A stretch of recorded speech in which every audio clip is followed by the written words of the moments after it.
Thanksgiving and ate a lot of turkey.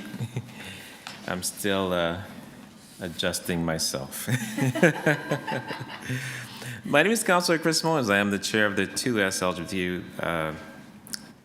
LGBTQ plus Advisory Committee.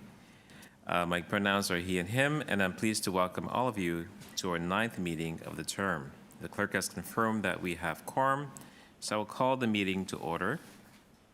This meeting is being held as a hybrid meeting in Committee Room 2 at City Hall and also using the City WebEx technology, with members and staff participating both by video conference and in person. We ask for your patience with any delays and technical issues. Members of the public are welcome to attend this meeting in person or can watch the meeting streaming live on YouTube at youtube.com/Toronto City Council Live. A few reminders. Members, please keep your video on. If members wish to ask questions of staff or to speak, please raise your hand or unmute your mic and indicate your intention to speak, and I will create the speakers list. When voting on an item or motion, I would ask members to raise your hand to indicate your vote. If there is a recorded vote, you will be asked to state if you are in favor or opposed. Members, I want to remind you that we must still submit motions in writing. The clerk staff are available at 2slgbq@toronto.ca to help with motions. Although some of us are in different locations and meeting remotely today, the 2S LGBTQ plus Advisory Committee acknowledges the land we are meeting on is traditional territories of many nations, including the Mississaugas of the Credit, the Anishinaabe, the Chippewa, and the Haudenosaunee, and the Wendat peoples. It is now home to many diverse First Nations, Inuit, and Métis peoples. We also acknowledge that Toronto is covered by Treaty 13 with the Mississaugas of the Credit. I clearly haven't had a coffee yet, but I think it's coming. Before we start, I'd like to welcome a few new members with us. In the room is Leila Shahid, welcome. And online, our new members are Susan Gapka, Leslie Lecam, and Felipe Del Campo. So welcome to all our new members. We're happy that you are here with us. May I have a motion to confirm the minutes of our committee on July 15, 2025. Leila, you want to move that? Sure. All those in favor? Opposed? Carried. Thank you. Okay. April 29th? Okay. Oh, because we... Okay. The clerk just advised me that the date that I saw on my list here is incorrect, so I'll need Leila to remove that again. The date is April 29th? April 29th, 2025. All those in favor? Opposed? Carried. Thank you. We will now proceed to consider the 7 items on the agenda. The first item is QS 9.1, election of the vice chair. Members, are there any nominations for vice chair of the 2S LGBTQ plus Advisory Committee? Any interest in that, those online or in the room?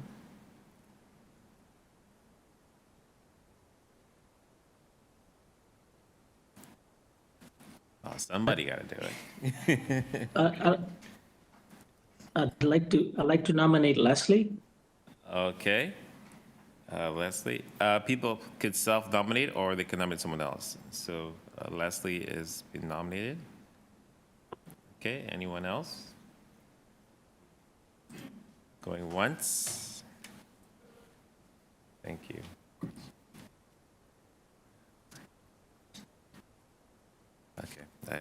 Okay, I'm calling nominations for a second time. Any further nominations for vice chair? I'm calling nomination for a third time and final time. Are there any nominations for any further nominations for vice chair? Seeing none, Leslie is acclaimed. Wonderful. Wait, Leslie has her hand up. Oh, sorry.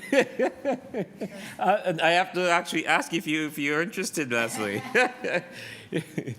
I'm just rushing through the script here today. Leslie, go ahead. Do you accept the nomination? You're on mute, Leslie. Sorry, point of order. I cannot accept the nomination at this time. If you ask me again in February or next meeting, but not at this time, unfortunately. Okay. Well, thank you for letting me know, Leslie. I've asked you before yeah, thank you. Any other nominations for vice chair? Susan Gapka, go ahead. You're on mute, Susan. You're on mute, Susan. Testing. There we go. Okay, good. I'm still figuring out these WebEx things. If no one else is stepping up, I'll fill in.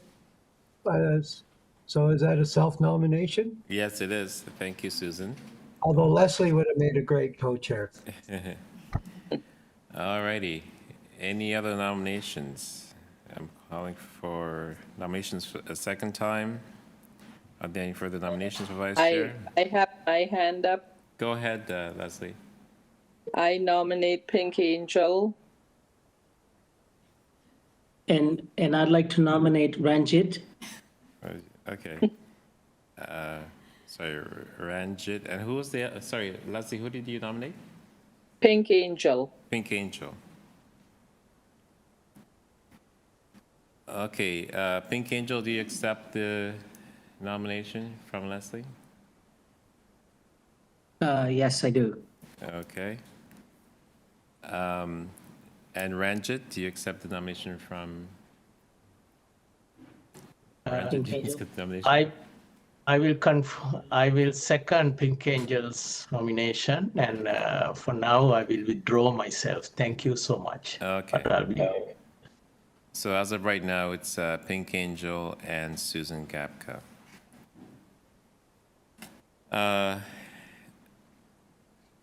So I'm going to call for nominations for a third and final time. Are there any further nominations? Seeing none. So as a result, since we have more than one nomination, each nominee has the opportunity to speak. So I will ask Pink Angel to say a few words. You will each have 5 minutes to address the committee, starting with, yeah, there we go. 5 minutes, go ahead. Thank you, Chair. As Vice Chair, I aim to continue with the tradition of the city and the way it conducts the 2S LGBTQIA+ Advisory Committee business, and also to make suggestions and contributions as required. But as a committee member and as vice chair, but what I'd like to also add is that maybe the chair can advise me of the standard procedures that a vice chair must adhere to, as I am not familiar with the vice chair responsibilities. So in any event, I wish to continue this important work of representing members of the rainbow community in this committee because of its valuable work that has gone on during the past many years. So this work is very important, and to hold to account the 44 departments of the city and how they conduct business vis-a-vis the rainbow community. So this is one of the most important things that we can do on the committee is give advice to the various committees and 44 departments of the city so that, we are represented and become visible and are not erased. So that's what I intend to do. Thank you. Thank you very much. Okay, up next, we have Susan Gepka. You have 5 minutes. Good grief. I was stepped up because my name's Susan Gapka. I use she, her pronouns, elle français. I've been a trans activist in this city for 25, almost 30 years. When I came out, I didn't really come out. I sort of exploded onto the scene. I burst out once I found myself. I have an education in public policy and public policy and administration at York University. Graduated with political science in 2009. So that gives me a bit of insight of how the public service works. I was more an activist and helped amend the Human Rights Code in Ontario and the Canadian Human Rights Act in Canada to add gender identity and gender expression, which I think has gone a long ways. We're in a bit of a fight right now because some people don't want to see us have rights.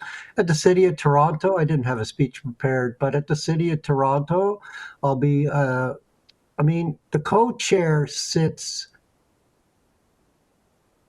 role to be part of the committee. It's my first meeting back. I was in the previous term.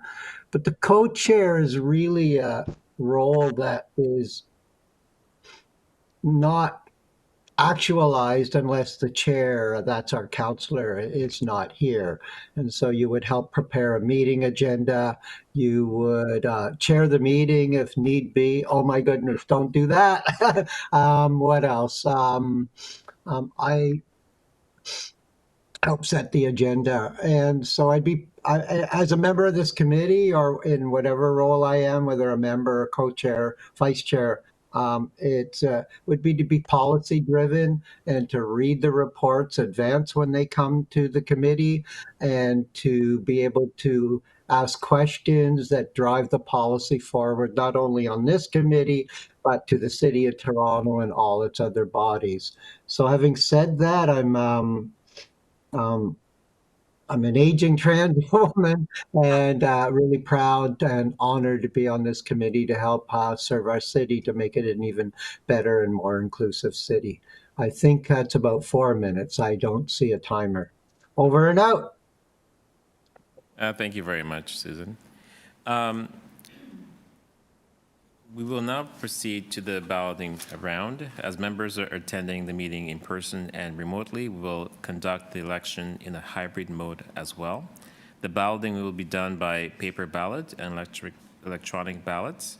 Clerk's office staff will distribute the paper ballot to members in the meeting room. Remote participating members, please submit your ballot by email.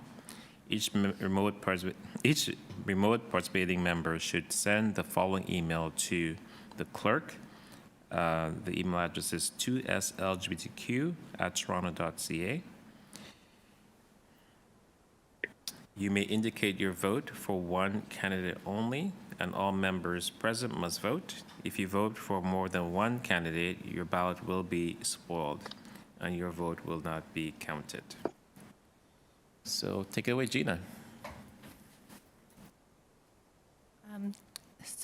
We will be circulating paper ballots to the members in the room, but those who are participating electronically, please send an email to 2slgbtq+@toronto.ca with the subject line ballot. And in the body of the message, please type "I vote for" and put the person's name there, and then sign it with your full name.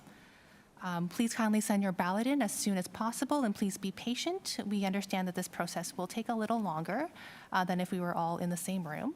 As soon as we have received and tabulated all the ballots, we will announce the members' votes and also the results.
Can you please repeat the email address?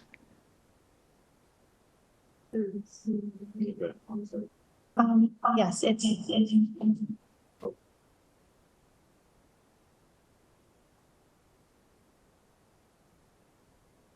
Apologies for that. The email address is 2slgbtq@toronto.ca.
So members, we're still counting the votes. So I'm going to hold this item down until staff's able to sort this out because the votes are still coming in. So we do have a number of presentations today. So I'm going to move on to item number 2, which is QS 9.2, expanding health benefits for City of Toronto staff.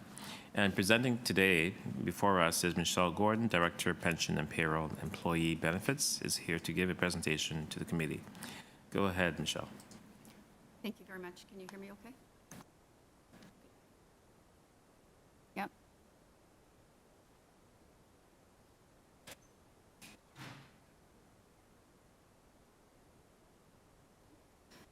So good morning. Thank you very much for inviting us to speak today. So as the chair has spoken, my name is Michelle Gordon, and I serve as the Director of Pension, Payroll, and Employee Benefits here at the city. I also have with me on my left side, Laverne Georgiadis, who's the Manager of Benefits and Policy, and Fola Elakaman, who will be supporting us today on the presentation. So again, thank you very much for inviting us to speak to you about the good news about incorporating the gender-affirming benefits into the city's benefit plans. On the agenda today, we will look to provide you with some background in terms of why we were asked to present today. We will walk you through some engagement sessions that we had here at the city as we hosted part of our benefits review process. We'll also walk you through the key main differences between what is referred to as gender confirming care versus gender affirmation benefits. And then we'll provide you an update on where we are with the implementation of these benefits across the city. So again, I'm here specifically to speak to you about the inclusion of the gender-affirming care benefits into the city's benefit plan. Back in March of 2024, there was a member's motion that put forward to staff, and we were asked to review options of incorporating gender-affirming care health benefits into the that were not covered under the OHIP plan, the Ontario Health Insurance Plan, and look to incorporate those benefits into the city's benefit plans. We were further directed to speak to this committee by the third quarter of 2025. We were scheduled to speak to this committee on July 15th, and as we know, we did not have quorum, hence the reason we're here today to speak to this. As part of our ongoing review, we ensure that we do benefit reviews with our staff to understand what is needed by our staff and to ensure that the health and wellness are being met within our benefit plans. Engaging our staff as part of the process is important to us. In 2024, we held 5 separate focus groups that included the MBA Employee Circle, the Black Staff Network, the Employee Disability Network, the Pride Network, and the Toronto Network for Women. These groups allowed us to listen to the diverse viewpoints, and they helped us to design a benefit plan that supports our employees, as well as ensuring alignment with the city's broader goals around equity, diversity, and inclusion. As noted, there are 2 different types of surgeries as it relates to gender transitioning.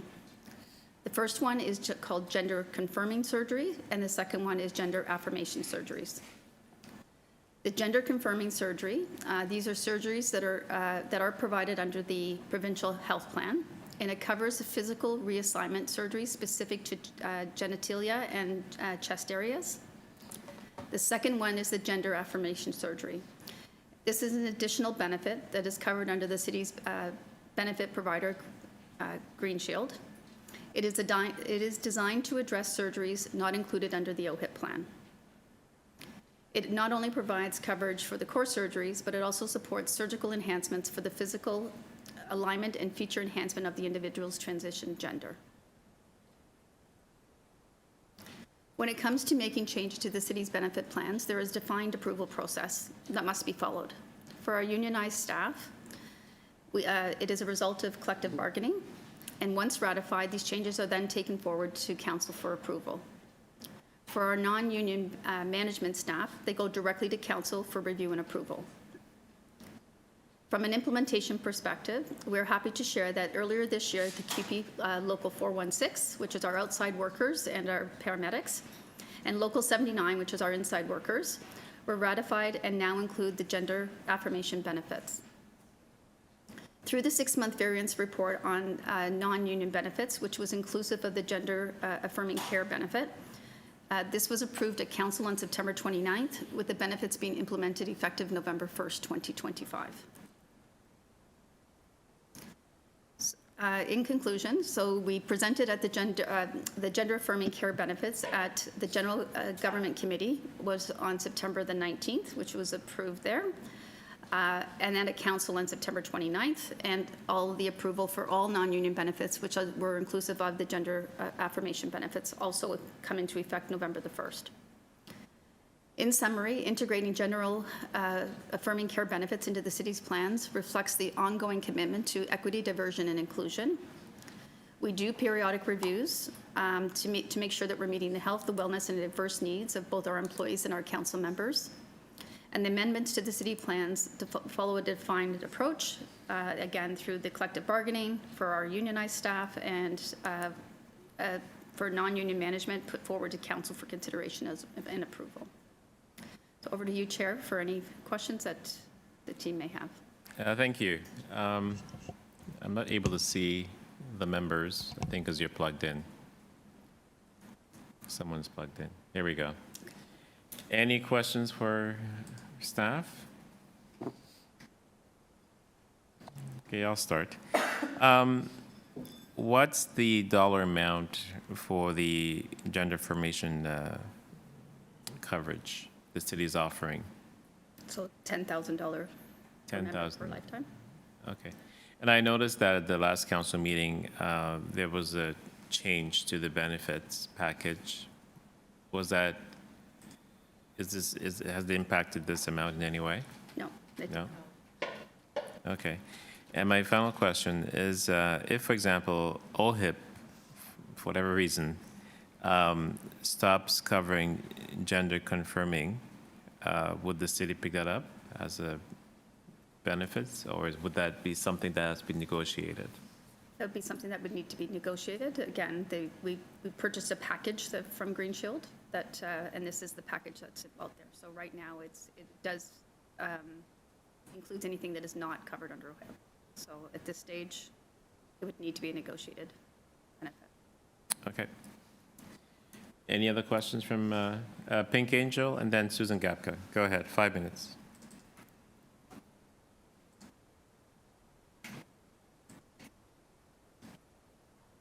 Pink Angel? You're on mute. Sorry. So I have two questions actually. And the first one is exactly what surgeries are covered. Is that including cosmetic surgeries such as electrolysis and laser treatments and so on? And the second question is that $10,000 amount per annum or lifetime? Thank you. Okay, so for the Green Shield gender affirmation benefit, it's a lifetime benefit of $10,000 per person. Those are the individuals eligible and enrolled in benefits under the city's plan. For QP 79, of course, right now, non-union staff as well. There are two levels within that benefit. There's foundation and focus, and basically they're designed to address the physical portion of the gender transition, whereas OHIP are the physical, actually, gender reallocation. So it would be covered, the top and bottom gender affirmation surgery is not covered within OHIP. That assists in the physical alignment of the patient's transition gender. And then it's also focused surgical enhancement relative to the individual's features. So that when you ask about electrolysis or laser, yes, that would cover that as well. The paring back of the Adam's apple. There is an actual, it's more detailed. We have a brochure. If you'd like us, we can give that and you can have it in the minutes. That would actually define and provide more clarity relative to the benefit. Does that address your question, or would you like more details? Yes, I actually would like more details on that. If you can send a brochure and then in the minutes, that I would appreciate it. Thank you. That's fine.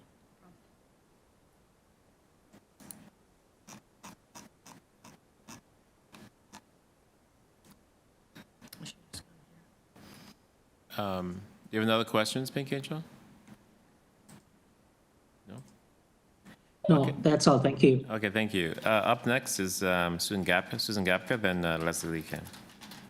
Go ahead. Susan?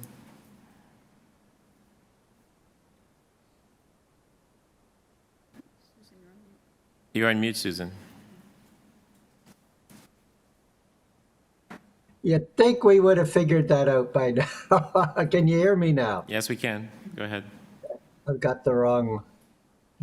Okay, just trying to figure out the technology here.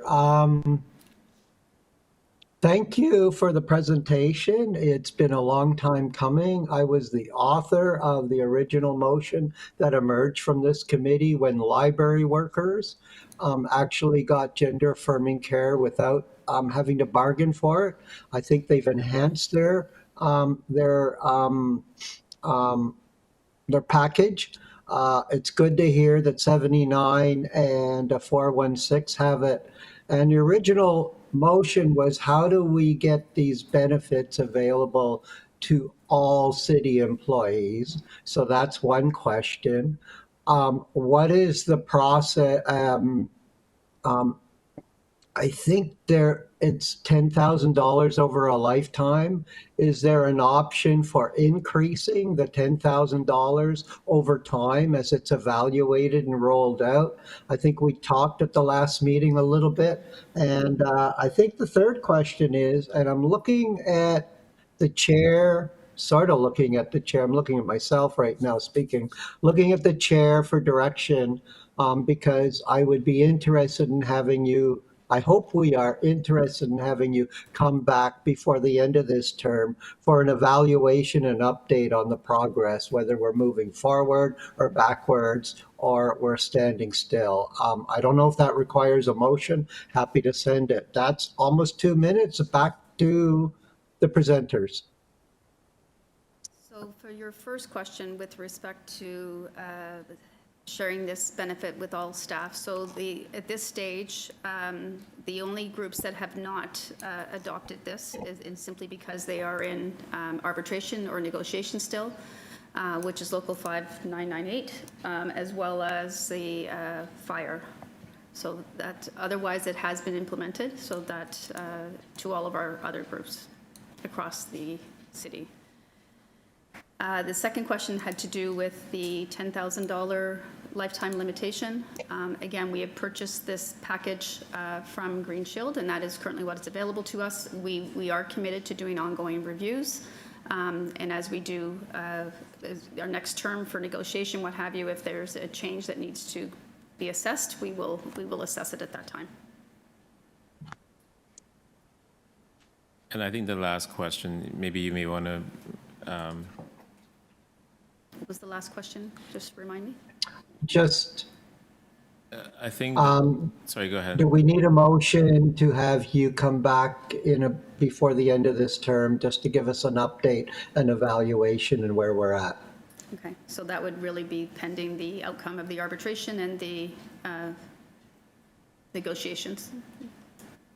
I mean, we can come back with that. Again, as you mentioned, that's being negotiated. But we are happy to come back with an update when the time when it's been resolved. Yeah, just a final comment. I think as a disadvantaged community and as people who haven't had access to healthcare historically, I'm of the view that having to bargain for our own benefits, access to healthcare, puts us at a significant disadvantage. So I'd like to probe this committee to work with this department and try to ensure that we get these benefits to as many people in the city as possible. Thank you. I think that's 4 minutes and 10 seconds. Thank you. Thank you, Chair. No worries. Leslie? Thank you very much for the information. My question is more philosophical as it comes to Green Shield, since they're at arm's length from the city. Who makes a decision? Because I have friends who have insurance for these different kinds of surgeries, and they have a hard time with their insurance companies. So will Green Shield be receiving training and education in terms of working positively with our many communities? Because they're making the decisions about who gets the surgeries. Well, I just want to first of all state that Green Shield is the leading carrier that actually developed this this program. And they have been working closely with the Canadian Professional Association for Transgender Health and World Professional Association of Transgender Health, so CPAC and WEDPATH. and other organizations with the transgender community in developing this product, and they continue to work with them.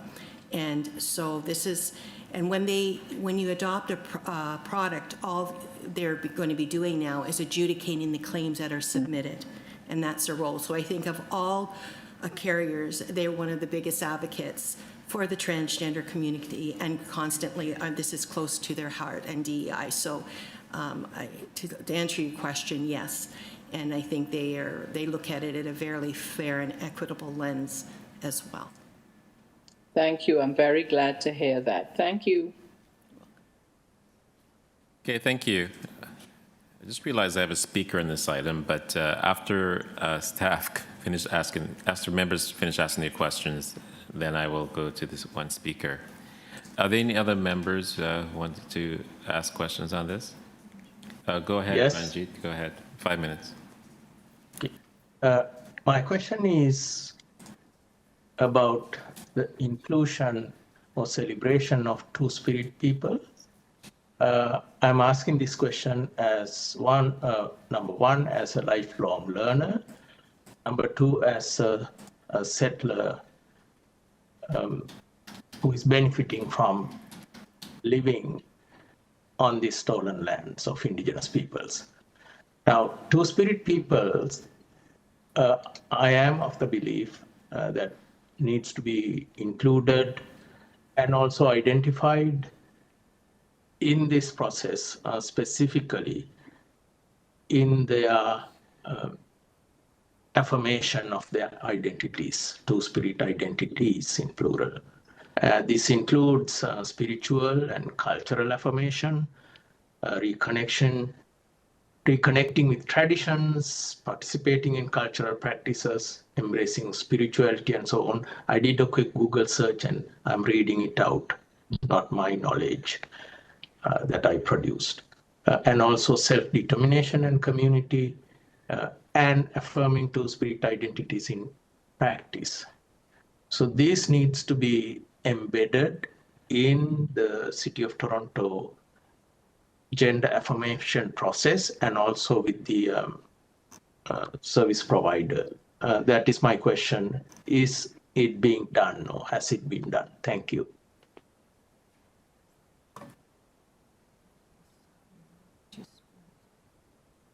So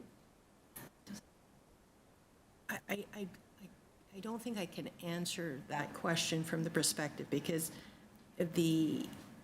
when they look at this gender affirmation, they're looking at it broadly.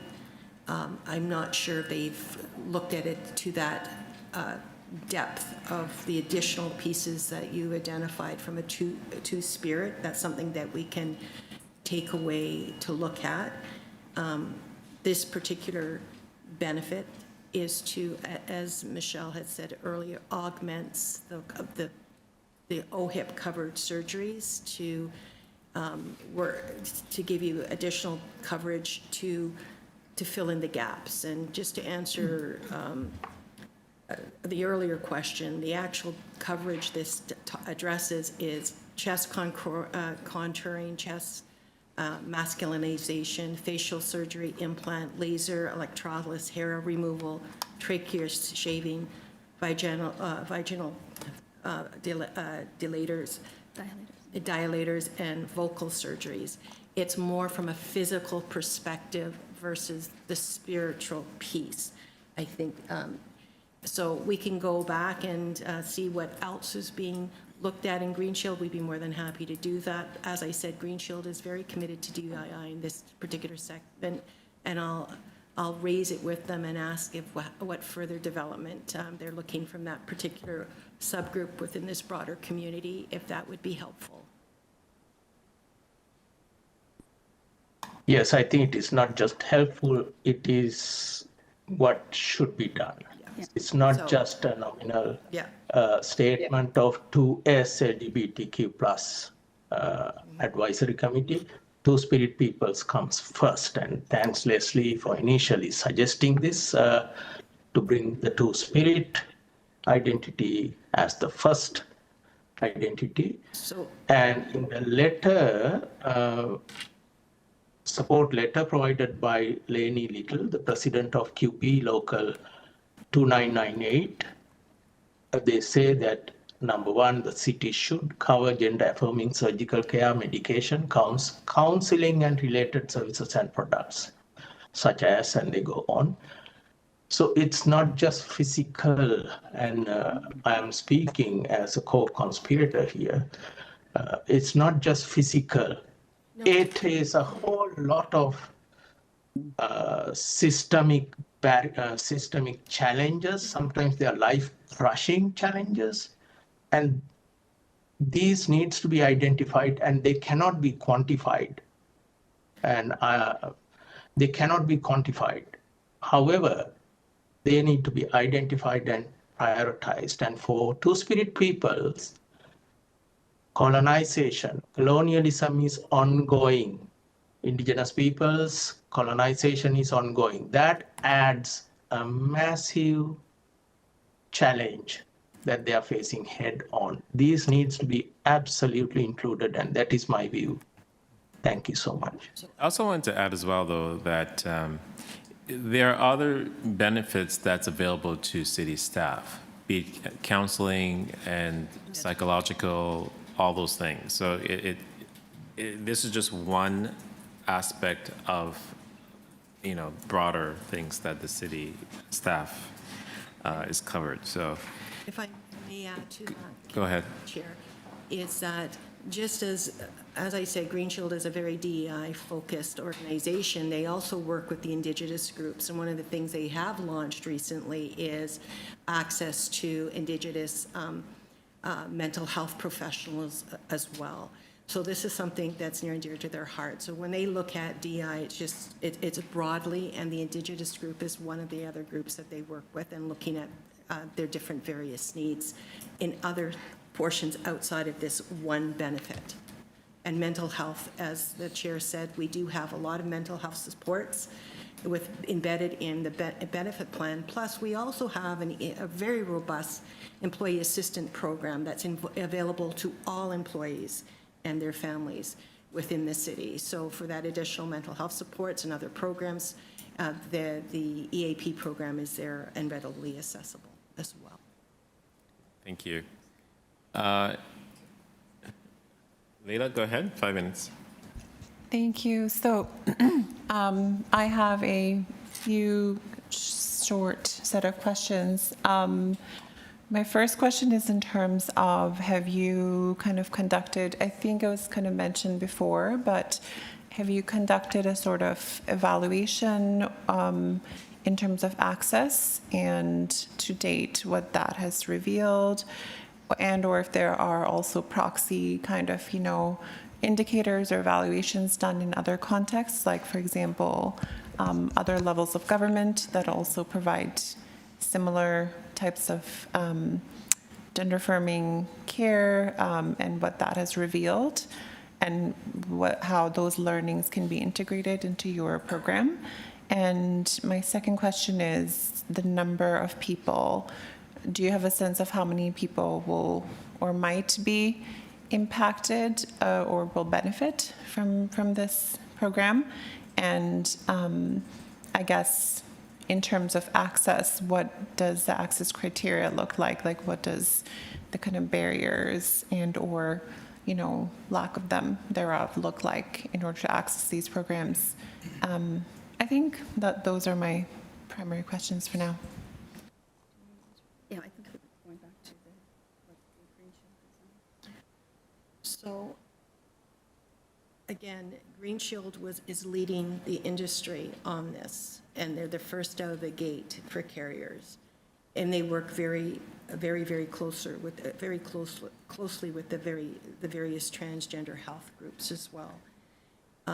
As to how many people within the city would benefit, we don't self-declare. We do not keep, everything is voluntary, so we don't have a database to say what the populace that is currently enrolled in benefit would be accessing this. And it's a new product that was just adopted by the three of the five affiliations within the city. So we have no data from a city utilization perspective, and we wouldn't have that you probably wouldn't see a lot of it, and probably until the third year to get something that's credible.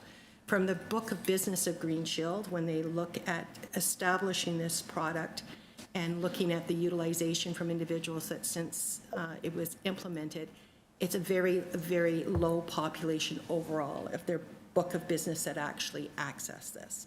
So again, but from the city we don't have the data at this particular point.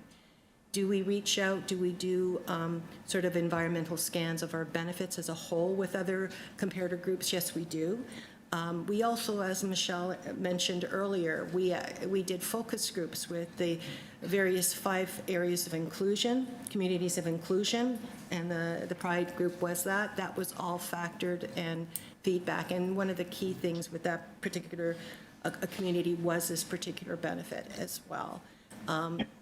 So to answer your question, it's yes, but some of the information we just don't have at this particular point. Okay, thank you. Seeing no other questions, Mika, go ahead. 5 minutes. Just in terms of mental health, because I know we kind of spoke about that a little bit. Are there any like queer mental health providers, so like therapists, psychologists in that realm that are within the Green Shield coverage network? So like in-network providers rather than out-of-network providers? Well, yes, there are. And as I said, that Green Shield had launched a very specific and advertised that they do have mental health providers. And again, yeah, as long as they're a psychologist, so masters of social worker, or a psychotherapist, it would be eligible under the plan. If you're accessing via EAP, the Employee Assistance Program, part of the intake as a user, you can identify what type of therapist that you like, and they'll try to match you up, give you some options. It just means that you might get it, because you're being more narrow, they have to look to see who's available in your area. And if you go on the Green Shield website, you can they'll give you some guidance as well to see where a therapist is within your area as well. So there are mechanisms in place to try to find a therapist that suits your particular needs. And that's for everybody within the city. It depends. Everybody has unique needs that they might need of a particular therapist. But again, I would really strongly advocate for an employee assistant program, because it's just not therapists. There's other kind of supports in there that are available to all, and that would be of benefit to you. And the EAP program, as I said, is available to every single city employee and their immediate family, eligible dependents. Okay. Any other questions? Okay. Any other questions from members? Okay, I don't see any.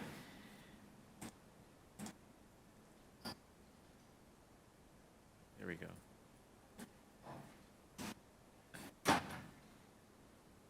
Taylor, go ahead. Thank you, Chair. I was curious about, because this presentation speaks about the surgery themselves, or like the surgeries themselves, but not so much to the costs surrounding surgeries. And I'm curious, is this like referenced in like maybe that employment assistance program that was being shared before, of like things like I know for like, I guess, mask of center folks, like those claw grabbing things so that folks can reach things up high without moving their arms too much, or for folks who don't have community who can show up for them physically with regard to like cleaning or caretaking or food or like that sort of thing. Yeah, are those sort of supports provided in either finding caretakers or cleaners or supports like that, or in paying for them, particularly for the lowest paid City of Toronto workers?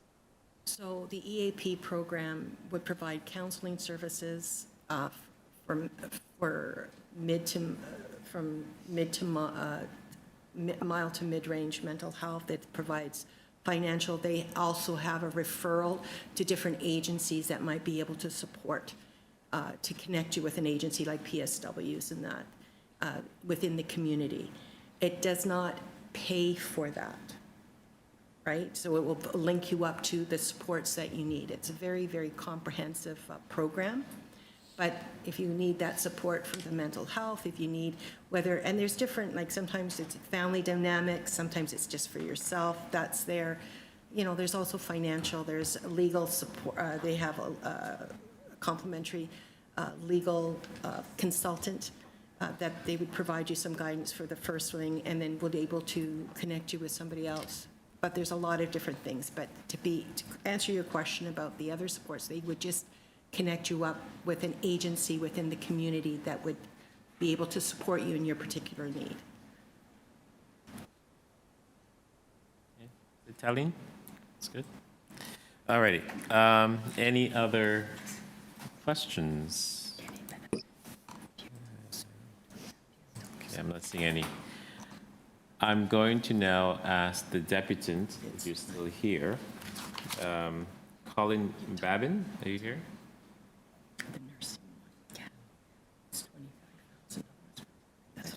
Colleen Babin? No? Okay. In that case, we will now go to speakers. Any speakers on the item?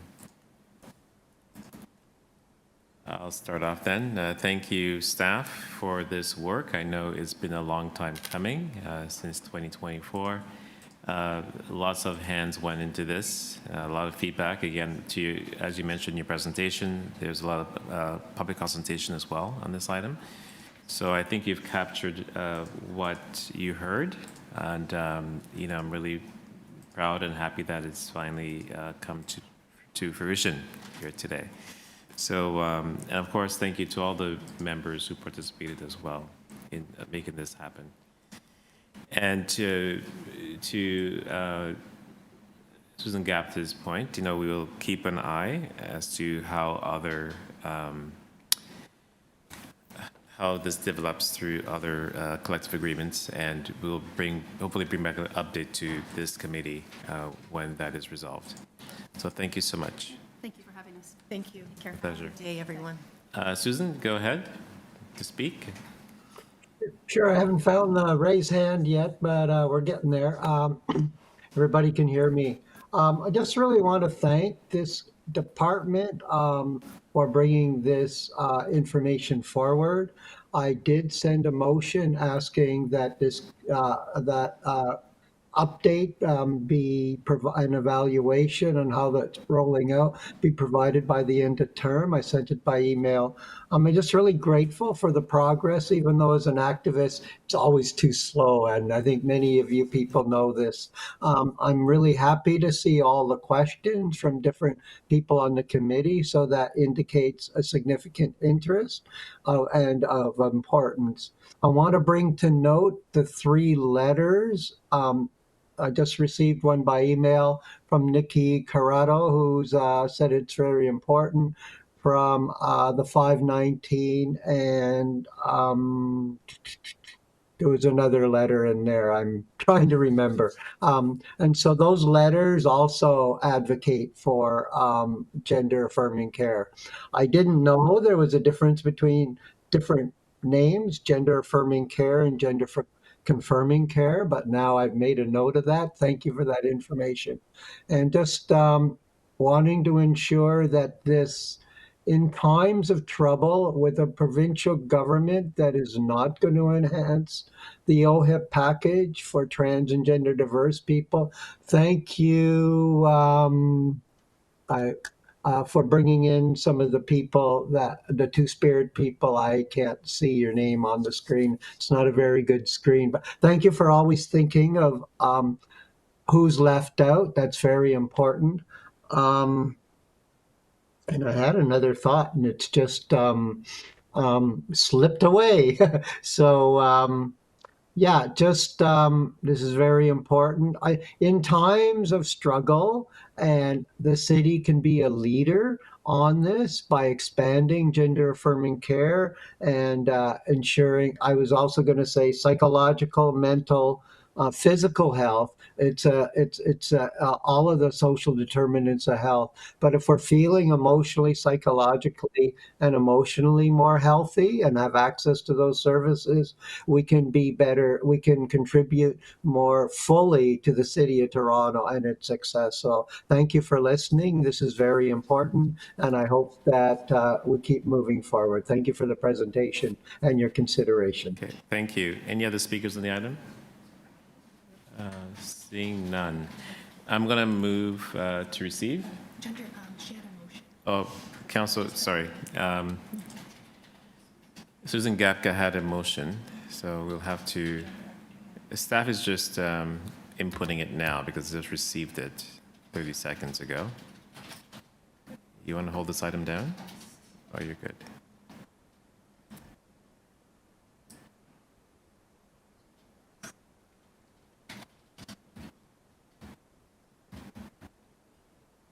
Just give us a second.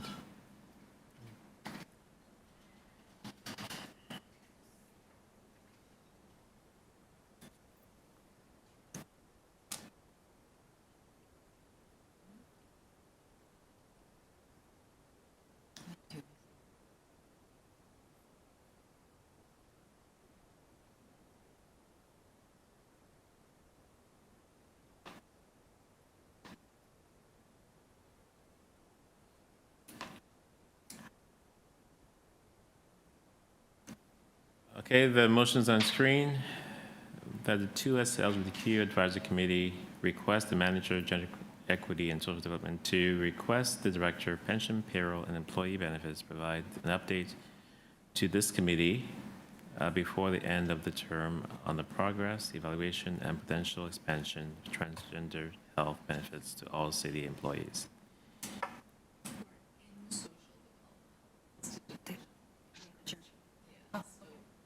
Sorry, I think we need a correction on that. I think it's. We're just making a quick, Yep, understood.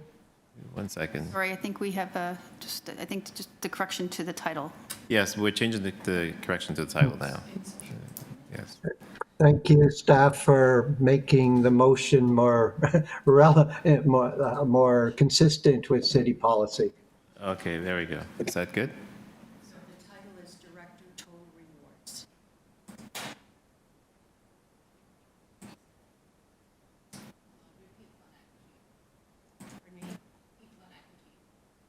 That's right. People Yeah. in equity, that's correct.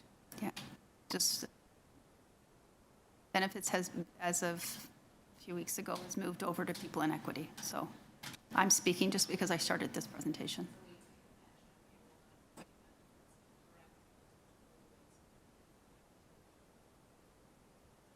Yeah, perfect, thank you so much. Yeah, that's it. Okay, Thank you. it's been revised to reflect what needs to be done. It's on the screen. All those in favor? Opposed? Carried. Item is amended. No? No, it doesn't. Okay. Okay, we're good. All righty. Thank you so much, staff.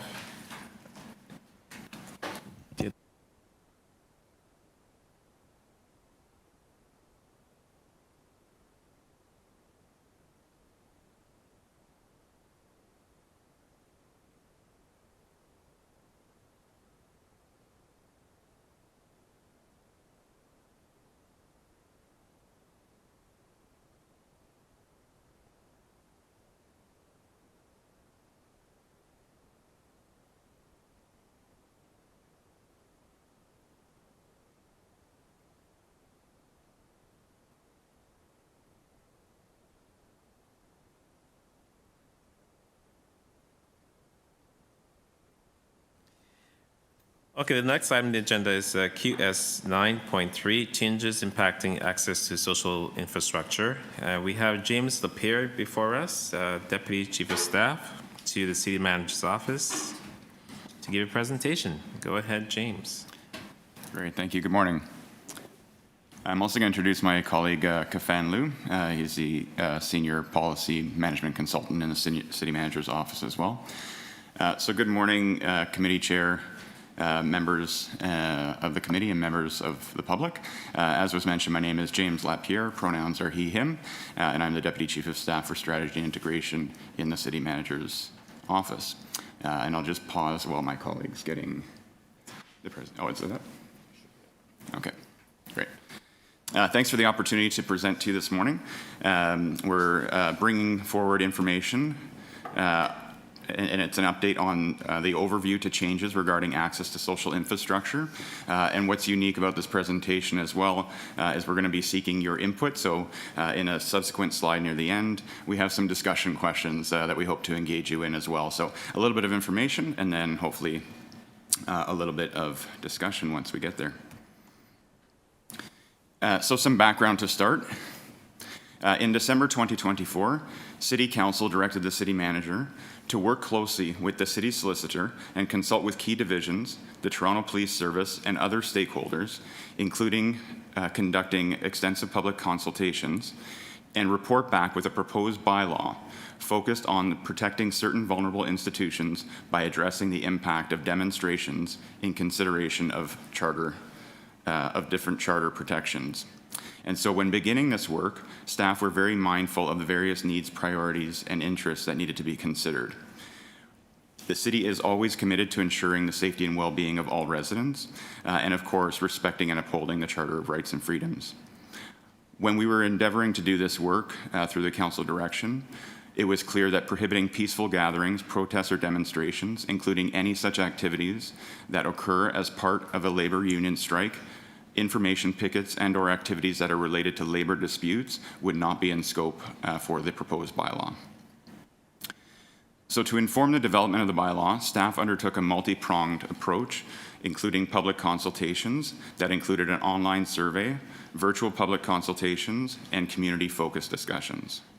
Extensive public consultations were conducted to ensure that we were gathering diverse perspectives and ensuring that the proposed bylaw reflected the needs and concerns of the community. And the public consultation period that happened earlier this year was conducted over the period of March 17th until May the 1st. The nature of the subject matter of the public consultations required careful consideration of the most appropriate spaces and methods to facilitate safe and constructive discussions. So the consultation approach definitely needed to prioritize inclusivity, safety, access, and privacy. And as the subject matter was complex and sensitive, as part of the consultations and discussions, we heard the deep concerns and frustration from the community around this subject matter. And so it was very important to ensure that in our report to council, that those voices were heard through our report. So all the information that was provided through the public consultations were appended to the City Council report that went forward, as well as dozens of verbatim comments that were quoted in the appendix as well. Key themes from the public consultation included the following. There was a strong polarization of opinions in terms of strong support and strong opposition for a potential proposed bylaw. There were also concerns about potential infringement on rights protected under the Charter of Rights and Freedoms. There was support for demonstrations in Toronto, strongly. There was also the ability for the city to explore and utilize other existing enforcement tools. And so the public were asking, are there any other ways that we can address the issues that were being brought forward without the need for a bylaw? And finally, there was a little bit of a lack of clarity around the definition of what vulnerable institutions were and what that exactly would translate to in the situation at hand. And through dedicated engagement with Indigenous, Black, and equity-deserving residents and communities, the city received feedback expressing the critical importance of demonstrations across the city and the potential negative impact on freedom of expression and civic engagement. Following the consultations and the development process of the bylaw, staff reported back to council in May around a proposed bylaw amendment. At the council meeting on May 2nd of this year, City Council voted on several amendments to the staff proposed bylaw and adopted an amended bylaw that amends the city's streets and sidewalks bylaw to include an article on access to social infrastructure. And that bylaw came into effect on July 2nd of this year. The amended bylaw includes several parameters and conditions that define its application. An access area, for example, would prohibit specific behaviors on city property, preventing access to social infrastructure. These prohibited behaviors are outlined in the appendix of this presentation. There's quite a few of them, so I won't go through them. They're also posted online and have been since the bylaw came into effect. Under the proposed bylaw, social infrastructure is defined as a child care center, a place of worship, or a school, which includes public and private primary, middle, and secondary schools as defined under the Education Act. Does not include post-secondary colleges or universities. An access area, once established, would cover any city property that is within 50 meters of the social infrastructure. And an access area is established upon request from the social infrastructure owner, attesting that they reasonably believe that a prohibited activity may occur within the city property within the prescribed distance. And the access area, once established, would be in force for a one-year term. And again, need to emphasize, the established access area does not prohibit peaceful gatherings, nor anything related to labor union disruptions. And so since Council's adoption of the amended bylaw, staff worked on various implementation activities to prepare for the bylaw's implementation on July 2nd. And a key area of focus for the implementation has been a public education and communication plan. And this plan is intended to ensure that the public is aware of and understands the new regulations of the bylaw and to clarify any misunderstanding of those definitions. So, since the bylaw came into effect on July 2nd, city staff have taken a number of actions to communicate and engage further on the bylaw. For example, on July 2nd, the city launched a webpage dedicated to the access area bylaw with information about the bylaw's parameters, the request for access area process, a description of how and when access areas apply, and an ongoing listing of established access areas. City staff have also delivered presentations to other committees, so including this committee, we've also presented to the Aboriginal Affairs Advisory Committee, as well as the Confronting Anti-Black Racism Advisory Committee. We also sent correspondence to all community stakeholders, and there were over 70 organizations engaged in the development process of the bylaw. And we've closed the loop with those community organizations by sending a correspondence with the information about the bylaw and the information about the website as well. And so further to our work on engaging and educating and communicating, we're engaging this committee today for your advice on what more can we do to ensure that communities that you represent are understanding of the bylaw and have clarity with respect to its application. So in order to do that, we've proposed a few hopefully open-ended, simple questions to walk through and to engage a discussion. Specifically, we're asking, what is the best way to communicate with and outreach to communities that you represent? What types of information about the bylaw would be of most interest or helpful? And of course, are there any other considerations that we should be thinking about as we continue with this ongoing education plan and communication activities? So I'll wrap the presentation there and turn it back over to you, Chair, to guide the discussion. Thank you. Okay, thank you. You can keep those discussion questions on the screen, and I'll go over to the clerk, watch her screen, and see if any members have any questions or anything related to the discussion questions on the screen.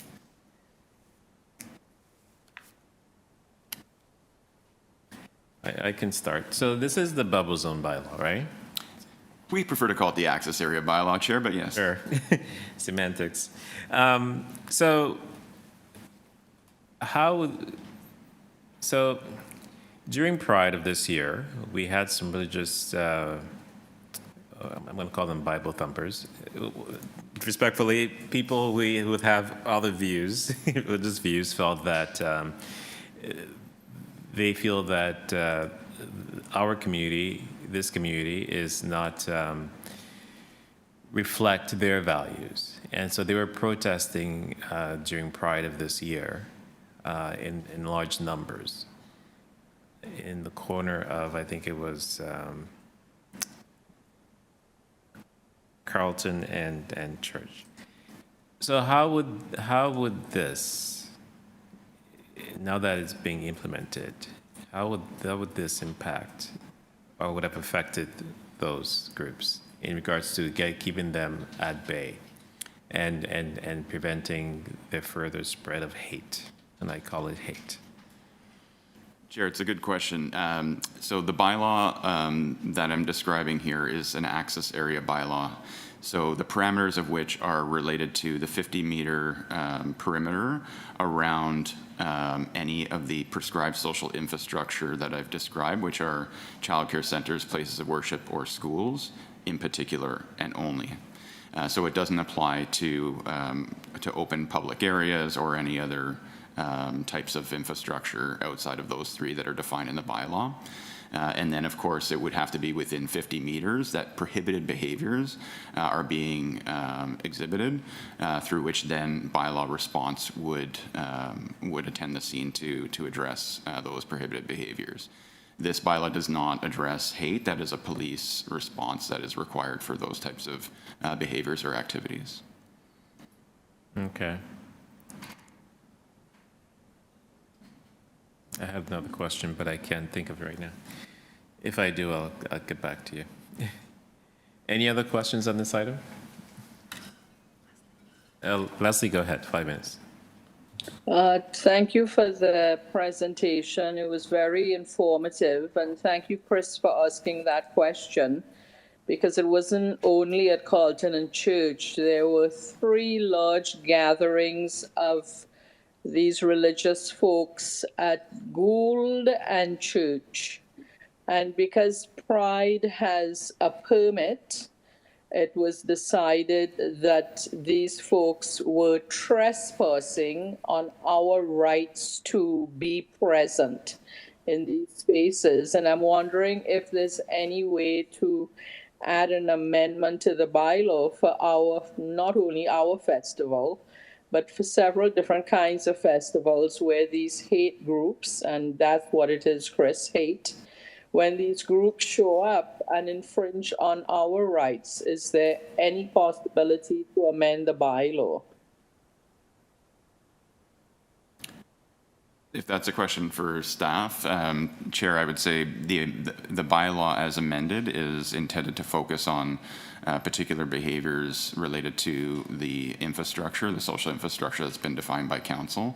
Any amendments to that would need to go to council.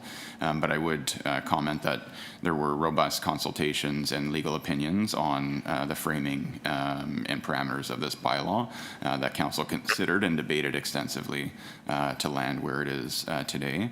And why I mention that is because the scope of, as I say, hate activity is something that resides outside of the purview of city staff. That would be a police response matter to address. Thank you. The bylaw also mentions the cultural spaces. So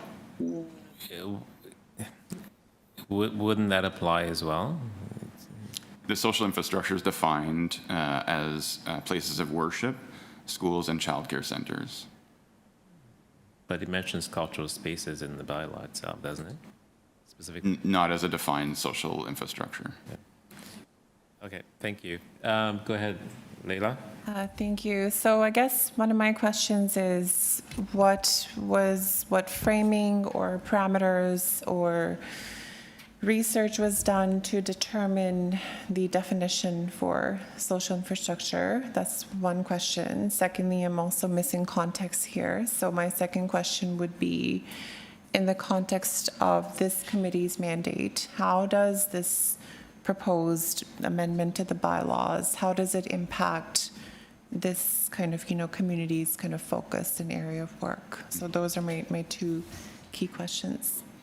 So, Chair, we did extensive research through jurisdictional scans and environmental scans related to other jurisdictions that had bylaws already implemented or had contemplated them and had public information provided on things like definitions of social infrastructure, as well as consultations, of course, as I mentioned, with our with our legal teams, but most importantly, as was mentioned in this presentation, extensive public consultation on what vulnerable institution means and how it is affected by demonstrations of this kind. And so all of those inputs were taken collectively to put forward the recommendation or the recommended amended bylaw to council, which again was debated and there were adjustments made on the council floor to the final amended bylaw. With respect to the second question, Chair, on the involvement of this committee, it really is about understanding, and again, through our public consultations, we did engage with various diverse community groups to understand the potential impacts of any type of bylaw of this nature and provide that information directly to council, which we've done. Now we're coming back to committees like these to understand, now that the bylaw is in play, what are you hearing from your communities on the ground? Are people feeling differently about demonstrations? What information do we as staff need to know today to be able to continue to provide clarifying information so folks know what the parameters of the bylaw really are versus what they may have perceived or heard in different ways that may or may not be wholly accurate. So we just want to engage this committee to understand if we need to do anything more or different or better in our communication with local communities. Thank you. Any other questions of staff? Maisha, go ahead. And who else? Okay. Maisha, go ahead.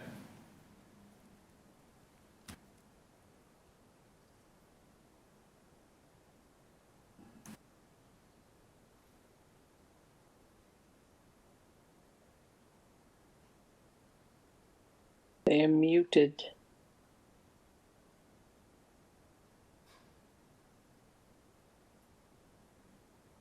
Maisha is muted. Yeah, we.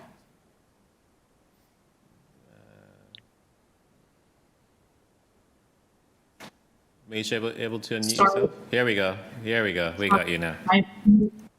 Sorry, it wasn't working. I'm so sorry. I think to answer your first question in terms of how to best communicate with communities, something that's important to me and a lot of the folks that I work with and socialize with in the community is making sure whatever communication methods you're using are really accessible and transparent and they're trauma informed. So with whatever communication method you're using, making sure that like plain language is really available and also having translated materials available.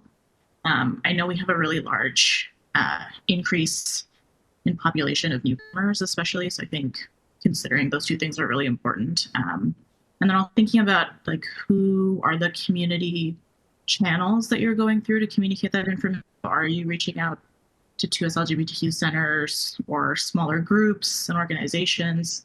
How are they able to actually communicate that information to the people that are accessing those spaces?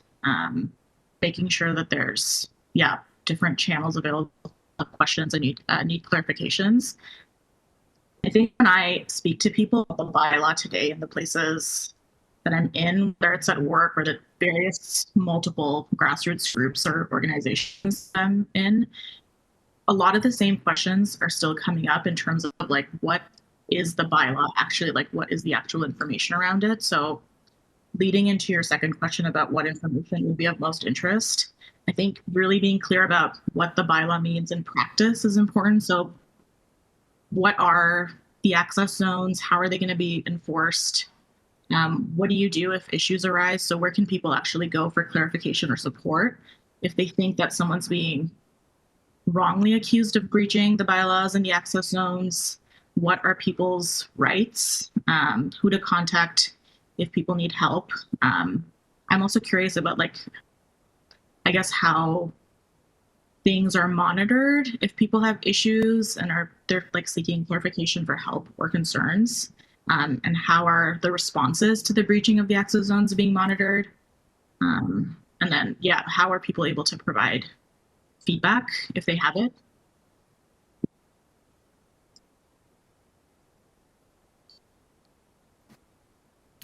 Thank you. So there was a lot of good feedback, Chair, in that speaker's remarks and a couple of questions. So with respect to what I've caught on the question side, I would say where it relates to where to go for support, part of the communication plan is with legal clinics as well. And so local legal clinics will have the best advice for individuals or groups that are seeking information about how their activities may or may not impede on any particular laws or bylaws. So that would be a recommendation.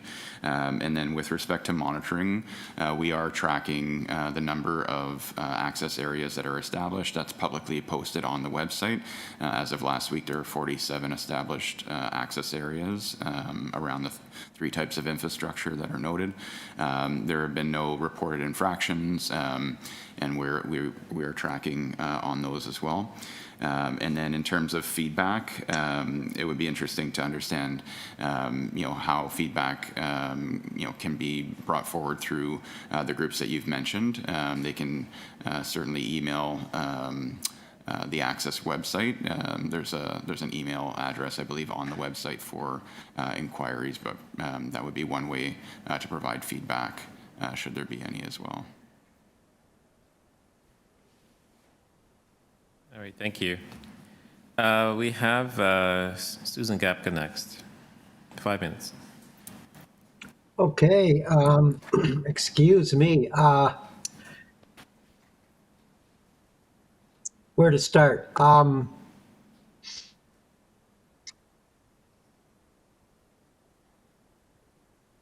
Was that, so I just want to go on record as opposing this restriction on freedom to demonstrate. If we had had this restriction in place at the bathhouse raids or at Stonewall, I think there might have been a different outcome. So need to be very careful about restricting freedoms and liberty, almost sounding like a libertarian now. But, and we haven't tested the constitutionality of the amendments on the floor of City Council, where the distance was shortened, the recommendations. So anyways, here we are. I just wanted to share my view on restricting access because we took to the streets to just even to get here. So that's a question. That's question, Susan. We'll get to speakers speaking. Question. Sorry. Thank you for the direction.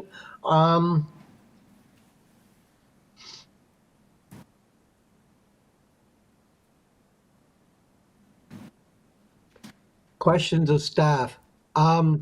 Will you be connecting with members of our 2S LGBTQ communities around how this will be implemented, how that we will be impacted? And I actually was eager to share my view, and I followed the debate on council. But, and what about spaces that are outside schools, hospitals, and cultural spaces?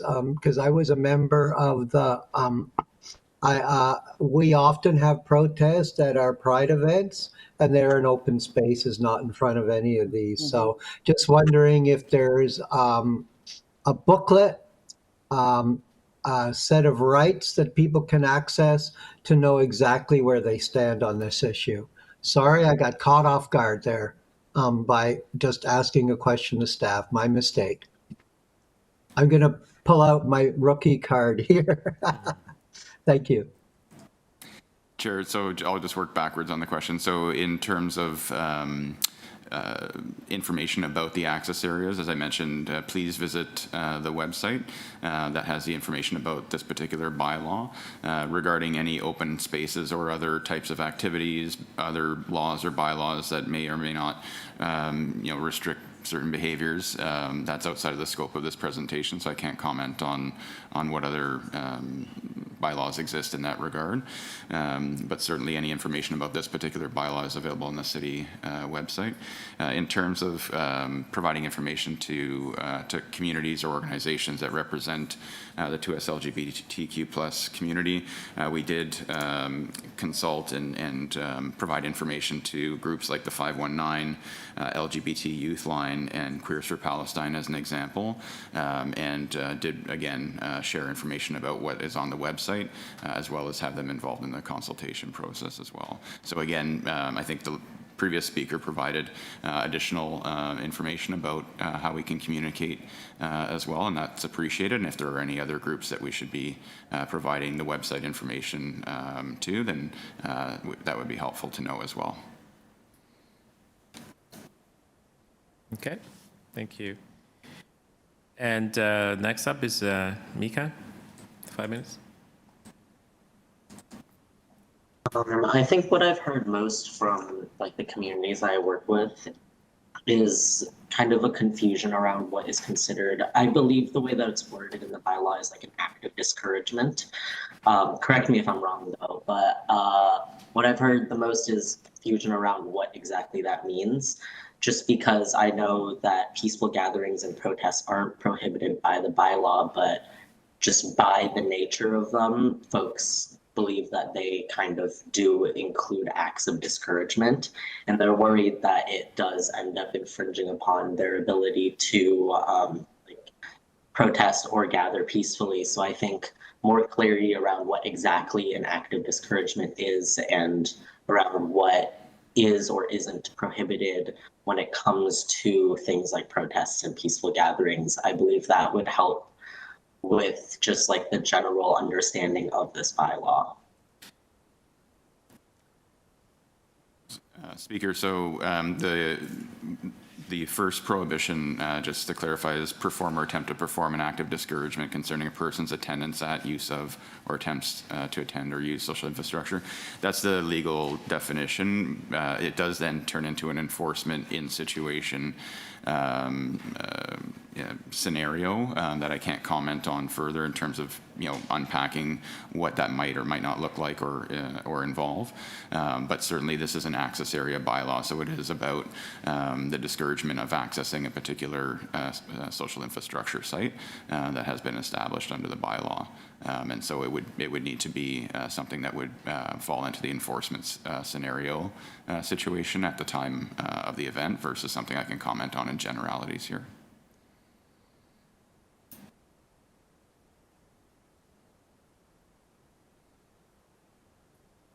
Okay, thank you. I think what I've heard most, if I can just add to that quickly, is things like, I think places of worship is a big one that folks have issues with, where they wonder if this is an example, kind of like a hypothetical example rather than something I've witnessed, but it's questions of if, let's say, a place of worship preaches homophobia or transphobia and folks want to protest that, is that something that's not allowed per the bylaw? Would that be considered discouragement from attending this place of worship where the place of worship might be preaching homophobia or transphobia? Would protesting against that be something that's not allowed per the bylaw? It's kind of those sorts of discouragements, acts of discouragements, that folks have confusion around.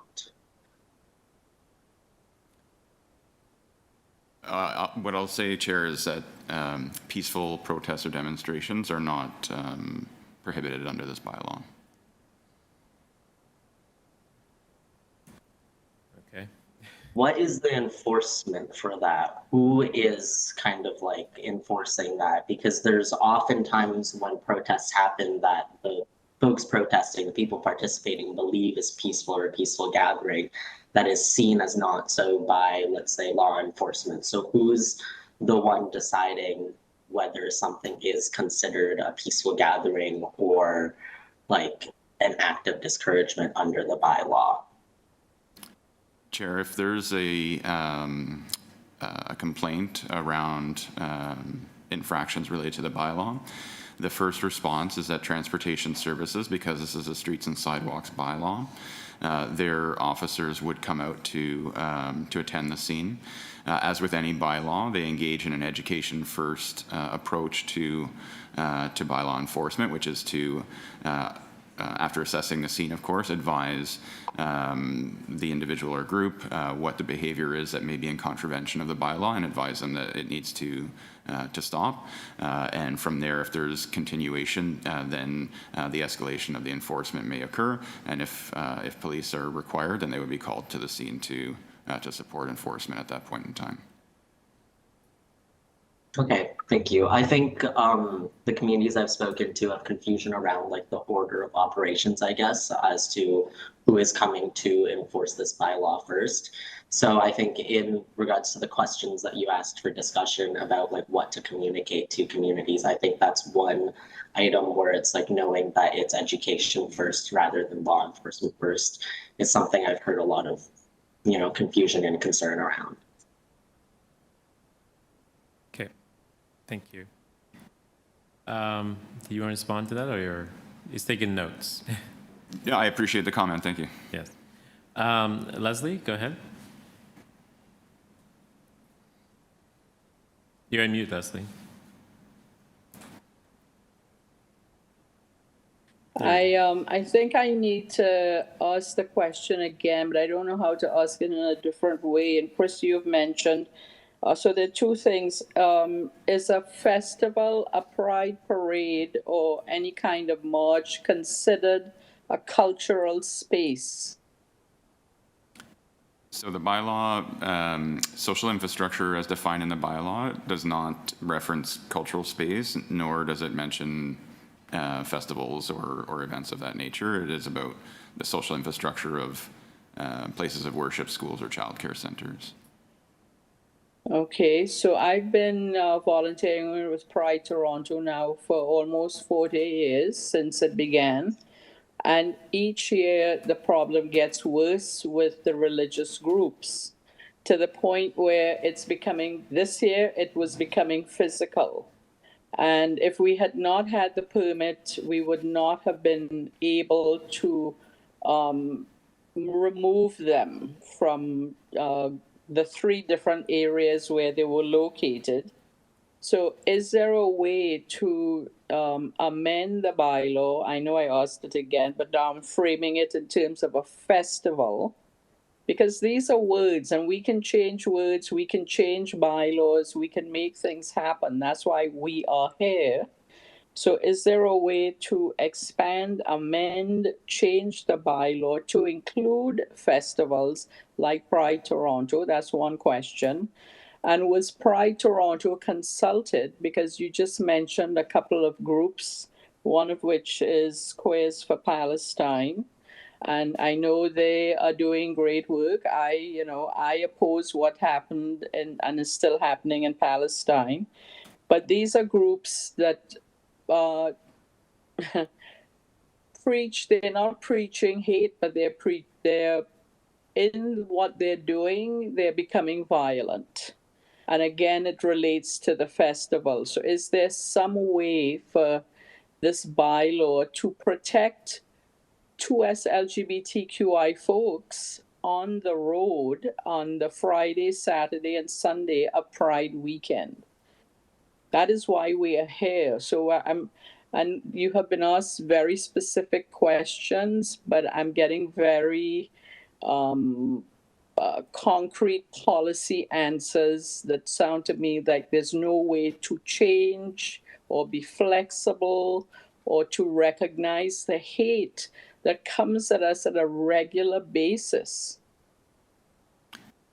Chair, acknowledging the context within which you're presenting the question and the request, the scope of this bylaw is was specifically around physical social infrastructure and access to those physical social infrastructure. Whereas I think the scenarios you're describing are about mobile, again, festivals or activities and such, as well as the aspect of hate-motivated activities, violence, et cetera, which again is outside of the scope of this bylaw. So fundamentally, they're not the same. So there would not be, in my opinion, an opportunity to amend this bylaw to meet the needs of what you're describing, because it's fundamentally was not the intent of this bylaw to address those issues. It was about access to particular spaces, and in this case, social infrastructure as defined by council. So as I mentioned before, police have jurisdiction over hate-motivated activities and criminal offenses of that nature. How it's addressed through specific laws, et cetera, would be a question for Toronto Police Services versus a bylaw that's very specific to a purpose related to access of 3 defined social infrastructure locations. I know you're treading very carefully, and rightfully so, but there's nothing that negates this committee from actually bringing forth a motion to perhaps look at amending the bylaw that's passed by council. Not that I encourage it, because I voted against the motion itself when it came to council, and I spoke very strongly against it, but I'm just putting it out there for Leslie. Go ahead, Leslie. Yes, I understand that now I'm going to go to sleep dreaming about scope of bylaw tonight, because it's for me as a taxpayer in the city, as a Jurassic Dyke, as a Rainbow Senior, when I am being attacked in a place where I am there to enjoy being my true self, and there's a bylaw that's supposed to protect us, and I keep hearing scope of bylaw. We made up the bylaw. We created the bylaw. Is there not a way, as Chris said, for us to have a motion to expand the scope of the bylaw? I would say, again, fundamentally, the construct of this bylaw, it was not intended to address the hate activities and scenarios that you've described. And in our jurisdictional review, consultation with legal, et cetera, those issues are addressed in many other different ways that already exist. And so I don't think, from our professional kind of advice and experience working through this bylaw, that a bylaw would be able to address the situations that you are bringing forward, because they involve potentially criminal activity, which is under the criminal code, a police response requirement, versus something that a city bylaw officer would be in any material way able to address, and it would not again address the need that you're referring to with respect to hate-motivated activities, crimes, et cetera. That those are definitely police jurisdictional areas of response that a bylaw would not be able to address.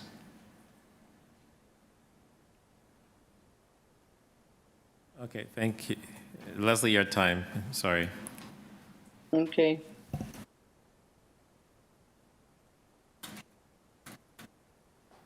Tilleen, go ahead. I was curious about, with respect to this bylaw and the order of operations of how it will be implemented in physical space, and like with respect to communicating clearly to to us LGBTQ groups and whatnot. I guess my question is, has there been thought put towards the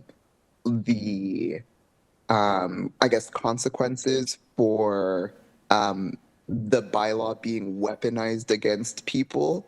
I think kind of like to Mika's point of folks feeling uncertain or confused about their peaceful protests being seen as not peaceful with respect to the bylaw. I feel concern around the lack of conversation as yet around what happens if someone tries to like call like the bylaw officers on a peaceful protest that is peaceful, and then like those questions around like who decides what's peaceful or not, like what is violence, et cetera, et cetera. Because yeah, that was unclear to me. Chair, in terms of the, I guess, communication or information, again, there's the information on the website includes the designated established social infrastructure location, so the addresses are there for the public to see, and there is a requirement for signage. So once an established access area or access area is established, pardon me, then there is an obligation for that site to post signage as well. So there's awareness that the site has been deemed an access area site. And then to the second part of the question around engagement, to further clarify with communities and the enforcement piece, as I mentioned, the response approach for every bylaw is education first. So a bylaw officer would attend the scene to assess what's happening and address any individual or group that may be exhibiting certain behaviors, to let them know if those behaviors are acceptable within the scope of what's prohibited in the bylaw, and ask them to refrain from continuing the behavior. To the question about when does it become, beyond that, our bylaw officers are well equipped to be able to respond with police services when they're not in a position of certainty to escalate to the next level. They won't go forward with further escalation without police presence.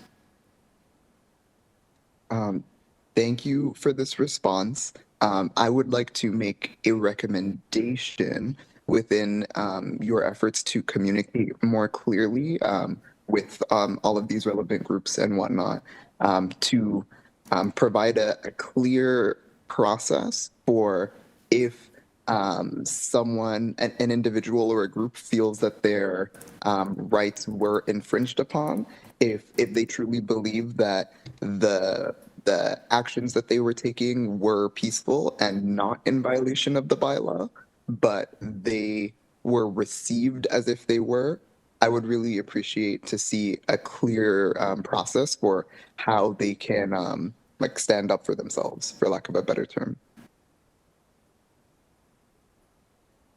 Okay, I see he is taking lots of notes.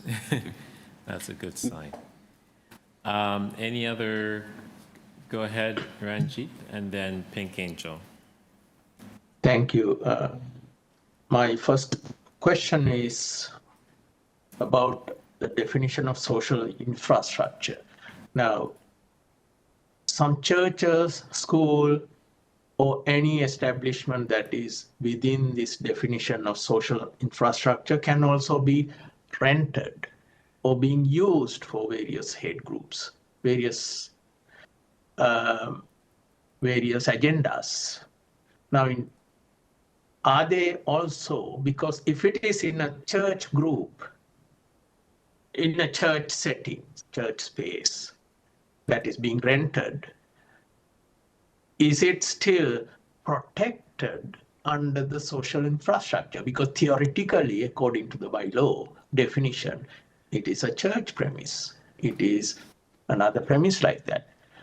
I'm asking this question because under this guise of protection, what is happening actually on ground is not protection, is violence, is legitimizing violence. Number one, it started because of the Palestine solidarity movements.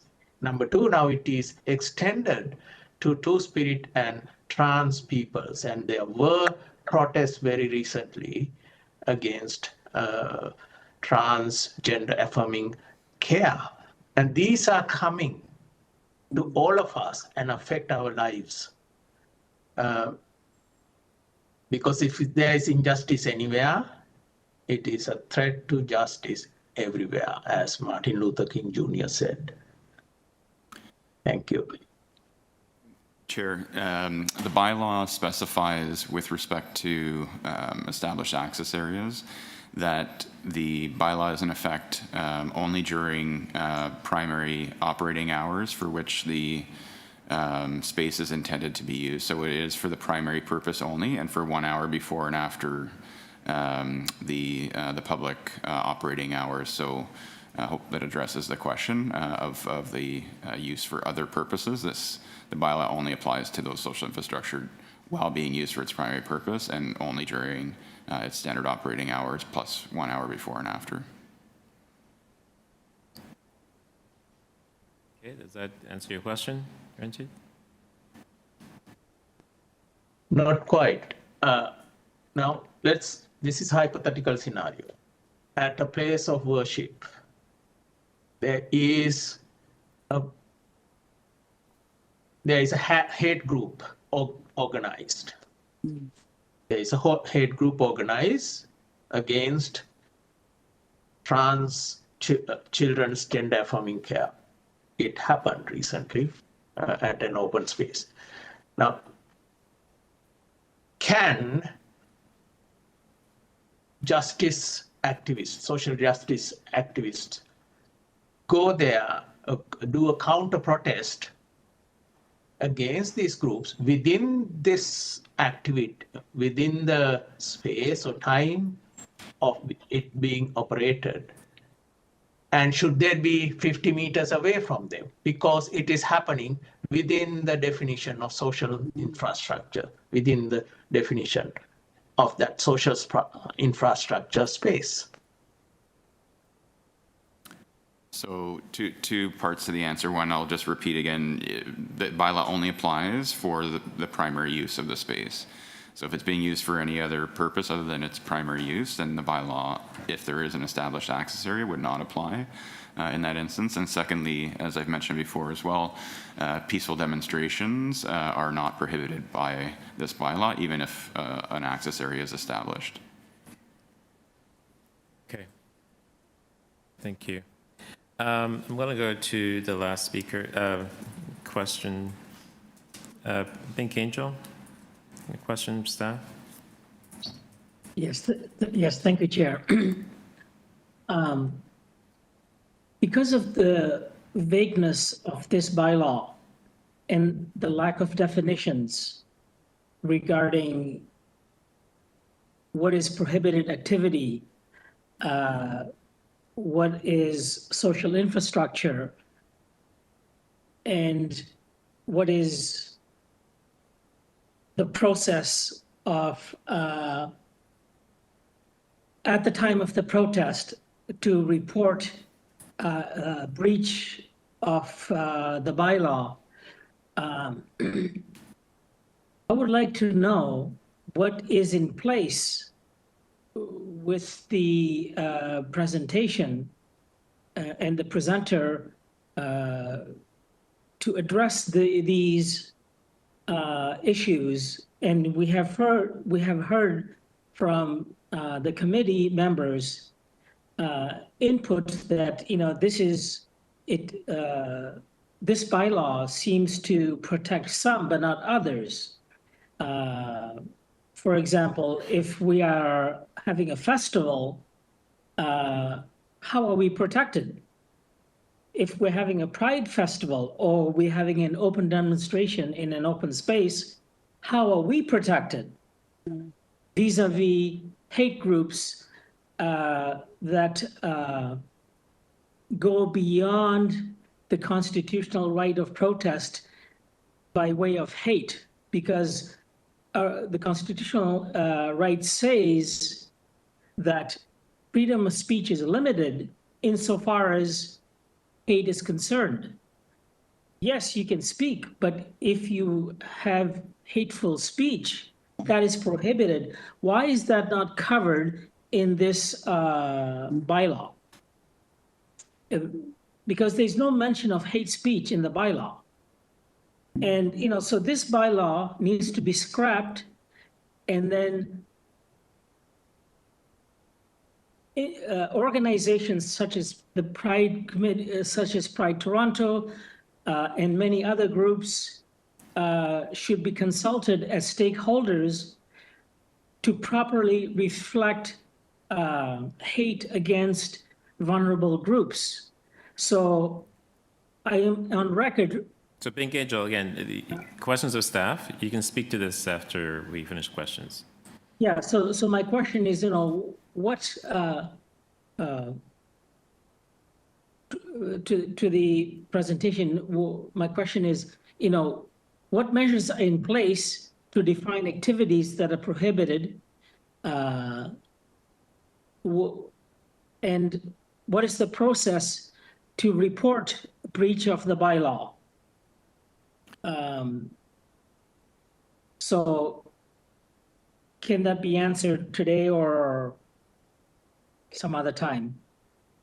Chair, so the prohibition, so the behaviors that are prohibited through the bylaw are listed and posted on the city's website, as well as the definition of the types of social infrastructure, and in fact the locations of established social infrastructure. So all of that is available on the public website. And then in terms of if a owner of a social infrastructure believes that there are behaviors that are occurring that are prohibited within the 50-meter distance of the established access area, then they can call 311 to log a complaint, for which a bylaw officer would be assigned to that ticket for response. Go ahead, you have another minute, Pink Angel.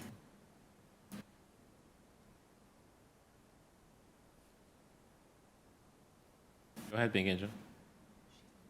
Yeah, but my question is, at the time of protest,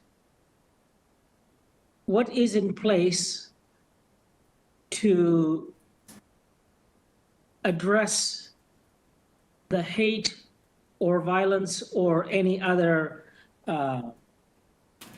breach of the bylaw at the time, not to call 311 and they will respond in a few days? How long is the response by 311 when we call 311 and report a breach of the bylaw? Can you elaborate on the response time for the reporting of the breach of the bylaw? So first I'll comment again on the hate behaviors. Those are police responses, and they would be responded to as immediately as police would normally respond to any of those types of behaviors or activities accordingly. With response to the bylaw responding, that is something that it depends on the volume of calls across the other transportation service bylaw at the time, so I can't comment specifically on how long it would take in a particular instance. It would be situational. So what I'm hearing is basically nothing can be done. The protest is over. Days later, they respond. It seems to me like it's a useless activity. So my question hasn't been answered, is what can be done at the time of protest when there is a breach of the bylaw? Which police, Toronto Police Service or Transportation Authority, will they be on hand at the protest at the time?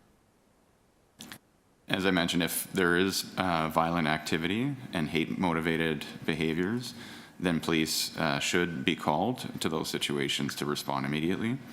Otherwise, if there are prohibited behaviors related to the bylaw, then those would be processed through 311 to dispatch a bylaw enforcement officer through transportation services. And again, I can't comment on the response time based on a situation that has not occurred. I wouldn't know what their cues would be at a particular moment for that response. Okay, that was your last question. Thank you, Angela. Sorry. Any other questions for staff? Okay, Maisha, go ahead. I just want to ask if there's a way for the committee to stay connected to you and your team as you're making updates to your comms methods and materials based off of the questions you've asked. I think it might be helpful for us to see what updates are made and where that leads to. Is that something that's possible? Chair, that's absolutely possible. So we can work through the clerk on on that, or you can email directly through the Access Area website. Okay. That's it? All righty, that was a fulsome conversation. I feel like I'm at council again. Any speakers on the item? I've spoken a lot on this already, so I'm not going to take up any more time. I see Susan. Go ahead. Yeah, I'll try to make sure I form it in a question, but maybe I should have asked staff, but what resources around Know Your Rights are available for community members? And I think that's now that I've had a chance to reconfigure, because it seems like there's a lot of questions. And so do we have to go to legal clinics, or do we have to go to, or is the city providing any resources? And I'm sorry, I should have gone on the list before staff left. They may be able to help, but we'll take the chair's direction. Email your questions to staff, Susan, and we'll try and get an answer for you, but we're on the speaking at this point. You want to speak to the item?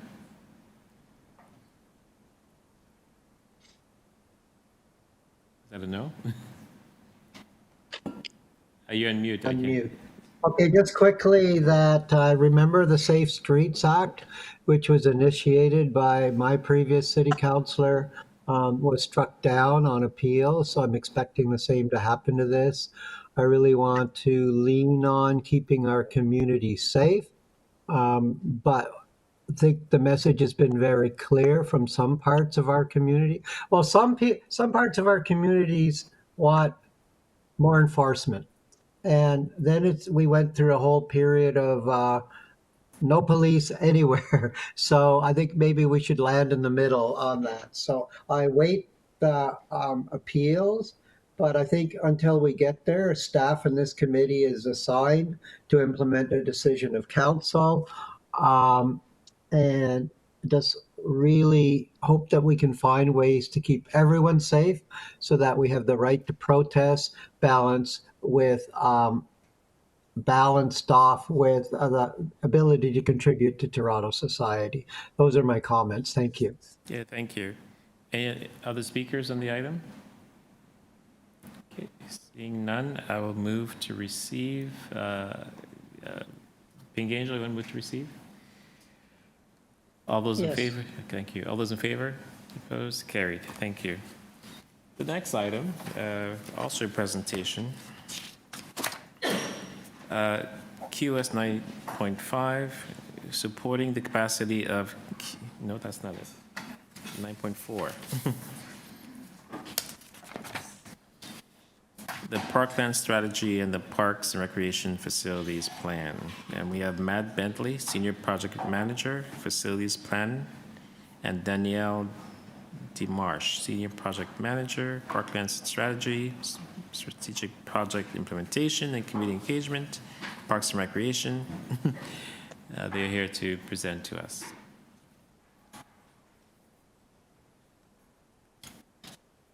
Thanks, Council. I'm just going to take a second and share my screen.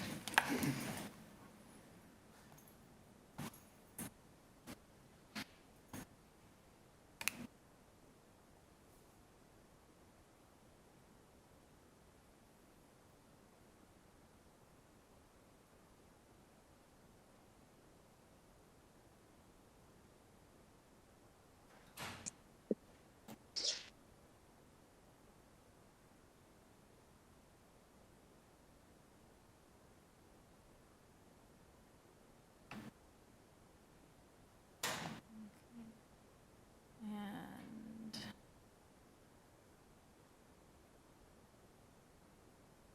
sorry, 1 second.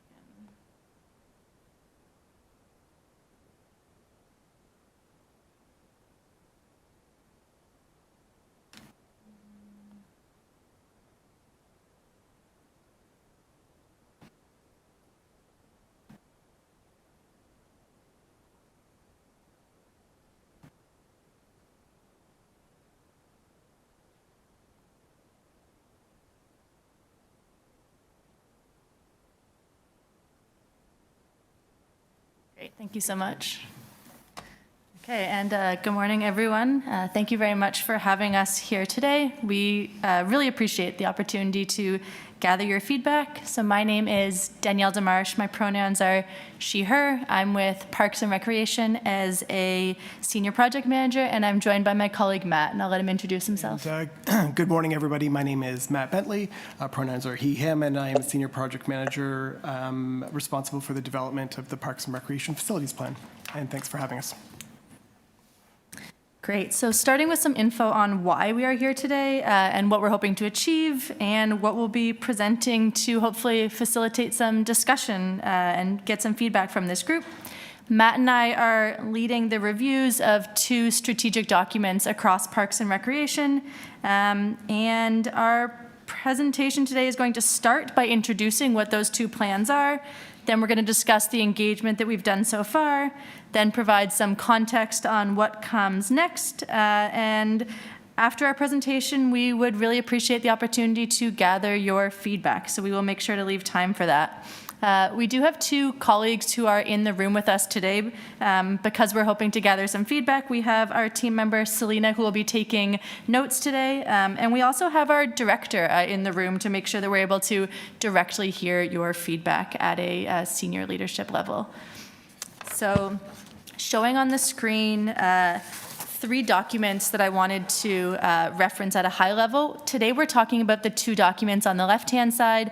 I'll be speaking about the Parkland strategy on the far left, and Matt will be speaking about the facilities plan in the middle.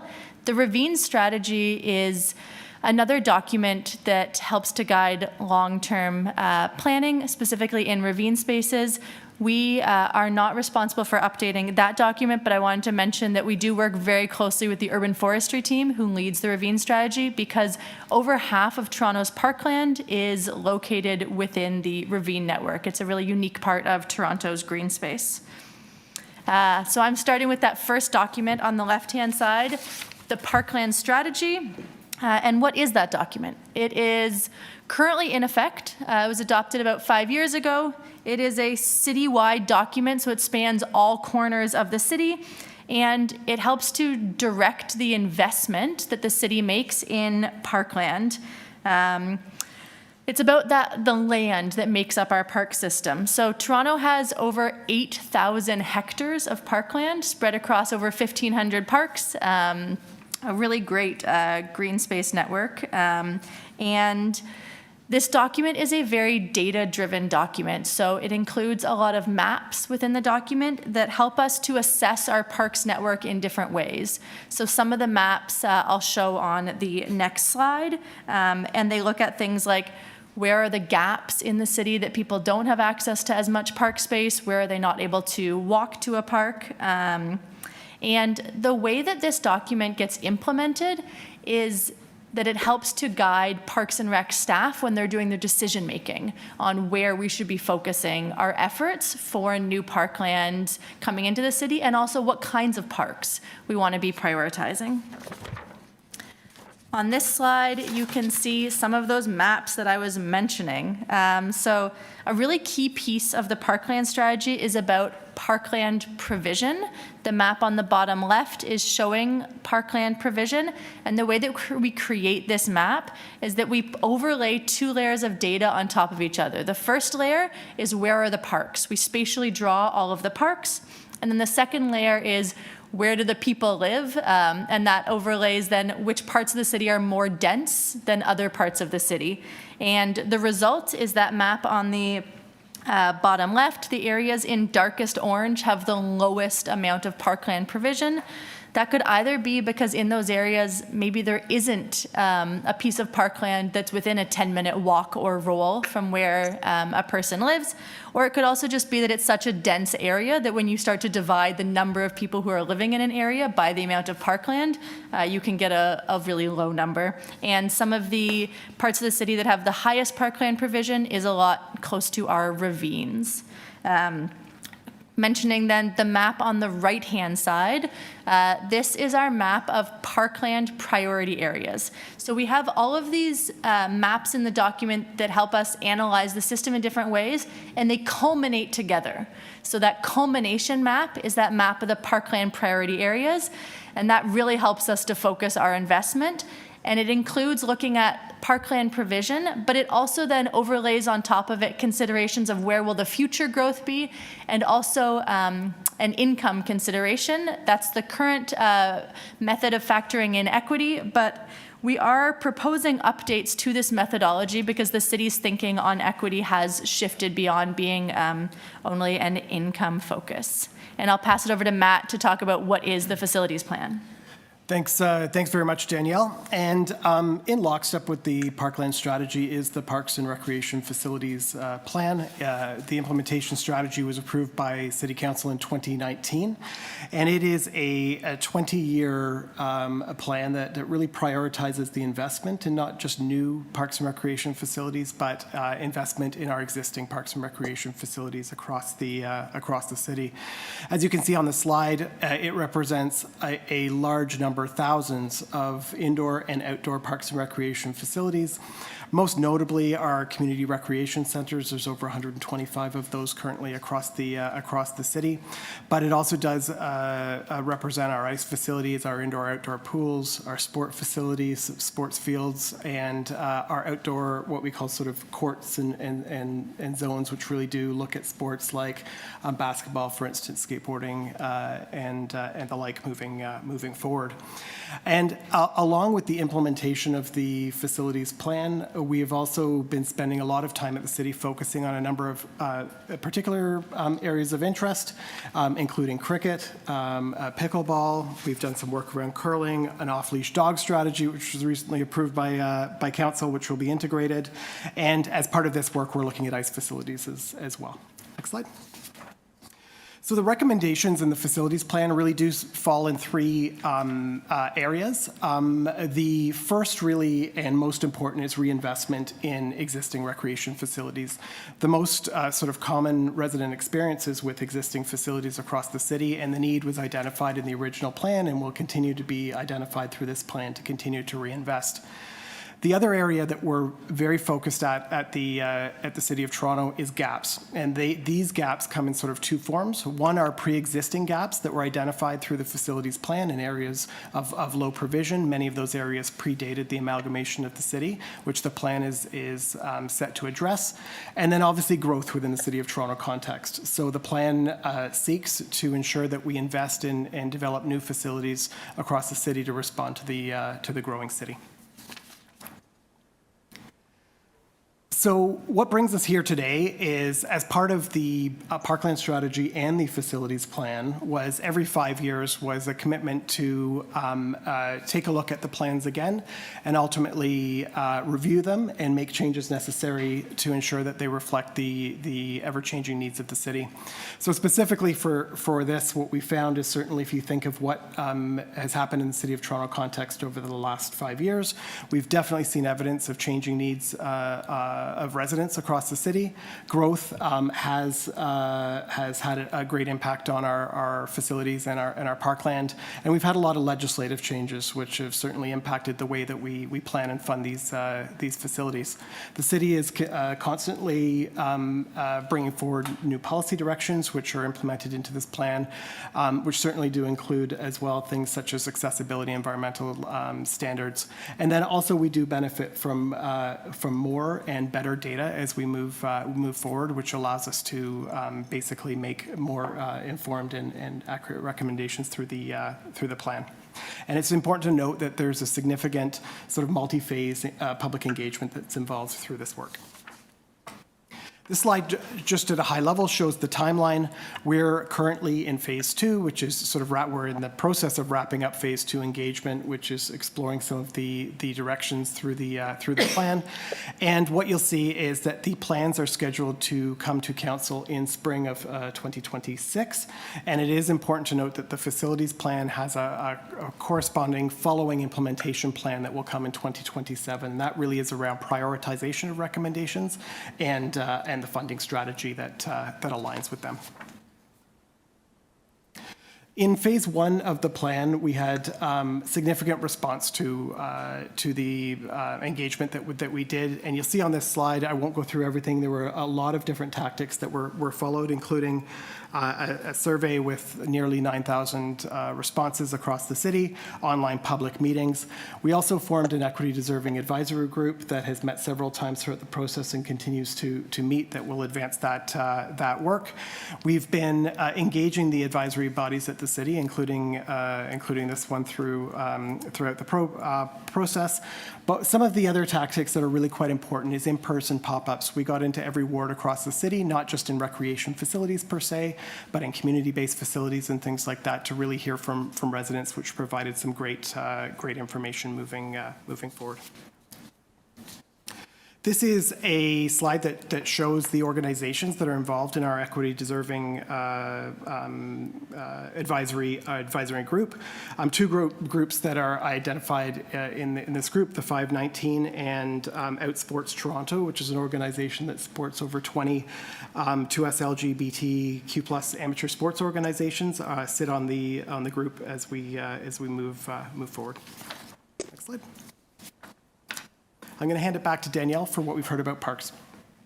Okay, as Matt mentioned, so we did a very large public survey, which included demographic questions, and that means that we're able to break down responses by specific demographics, and this was very intentional, so we could understand what equity deserving groups were wanting to see in our parks and facility spaces. So of those respondents who responded to the park section of the survey, 677 respondents identified as 2S LGBTQ+, which was 14% of our total respondents.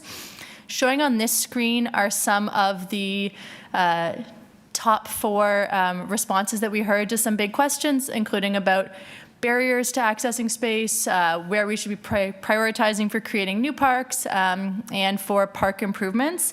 And I won't take you through everything here, but I will note that many of the priorities here are similar to what we heard from overall respondents, but there also were open text questions where we were able to receive more nuanced answers as well. And that is, some of that is what I'm showing on this next slide. So some of the responses that we heard from folks who identified as 2S LGBTQ+, on the topic of how to make parks more welcoming, inclusive, and safe. Suggestions included creating queer-friendly spaces, installing pride symbols, and examples were referenced at Hanlon's Point. Also, improvements that celebrate the local history of an area. So acknowledging locations in Toronto that are important for honoring Toronto's queer history. Also about offering 2S LGBTQ+ inclusive programming for people of all ages, and creating inclusive and educational spaces that reflect the diverse cultural heritage of communities in different areas of Toronto. So really understanding what is that local context. And there were also some specific locations mentioned that you can see on the bottom half of the screen here that showed up more frequently in responses from folks who identified as 2S LGBTQ+ on this survey. Matt? Thanks, Danielle. And from a recreation facility perspective, there were some big themes that emerged through the work that we did. Probably first and foremost is there was a strong voice from the public around the need to co-locate parks and recreation facilities with other service providers, other facility providers moving forward. We heard the need to continue to improve existing facilities, which we certainly did here in our original plan. But we did also hear a lot about how facilities are being accessed and used. So we did hear a lot of feedback about fairness and equity in access to programs and permits within our parks and recreation facilities. We did also hear that some of the more sort of traditional components of facilities, so your gyms and pools and things like that, continue to be highly valued by the public and continue to be sought lot as part of new and improved facilities moving forward. We also heard the need to continue to prioritize accessibility upgrades in facilities. And although it's not directly related to the sort of bricks and mortar facilities, we heard about the need to improve communications to ensure that all residents in the city are aware of the programs and services that are available to them in the city of Toronto. Then the next slide is really sort of around inclusion. So what we certainly heard from the majority of respondents was that they felt fairly satisfied with their parks and recreation facilities, and they reported that generally that the facilities felt safe, welcoming, and inclusive for all. However, there were some sort of key sort of recommendations that we heard through that. So I mentioned around co-location with programs and services, including support services. We heard the need for gender neutral and inclusive facilities and the ability to have private spaces within the facilities as well. Specifically, we heard in relation to women based on cultural or religious needs related to programming. Affordability and inclusive programming came up across the board for our recreation programs and services, and we did hear about the need to have more programs and services developed specifically for equity-deserving groups, including to us LGBTQ+ residents within the city of Toronto. I did mention as well that we are taking a deeper look at our ICE facilities within the Parks and Recreation Facilities Plan. So I did want to flag that we heard a lot about the need for more dedicated time within parks and recreation facilities for equity-deserving groups, including to us LGBTQ+ community members. We heard a lot about access and sort of the enforcement of access within our programs and services, so things such as outdoor rinks and indoor arenas, about the need to ensure that people are safe to play, that they're able to participate when during the times that programs and services are scheduled for within that area. That extends to better signage, better information out around that type of access, but it's something that has really carried forward in our plan. That's not just going to be looking at the number, the number of indoor and outdoor ICE facilities, but also about who's accessing those facilities moving forward. Back to Danielle. Thanks. So we've now finished talking about what we heard through engagement, and Matt and I are going to present some of the emerging directions or proposed changes that we're looking at. And what we're presenting here is not at all set in stone. This is directions that we think that we're headed, and we'd love to hear also feedback on anything we're presenting here. So some of the changes we're proposing for the Parkland strategy is updating what land gets counted as parkland when we're measuring parkland provision rates. And this is it's a technical change, but it actually has big implications because it affects which areas of the city show up as higher provision and lower provision. And the change we're proposing to make is to better reflect the reality of a park user experience. We want to be including those pieces of land that to a person who's next to them feel like they have access to parkland. So some of the key changes are including parkland that is owned by other levels of government that exists in Toronto. This includes the Rouge Park, has recently been transferred from City of Toronto ownership to Parks Canada, and this is land that it will continue to have very strong parks protections. Additionally, the City of Toronto has agreements in place with hydro to be able to use many hydro corridors as parkland. And so only for those portions of the corridor where the city has an agreement signed, those are places like the Meadowway you might be familiar with in Scarborough. We are proposing to include that when we talk about what counts as parkland for our mapping.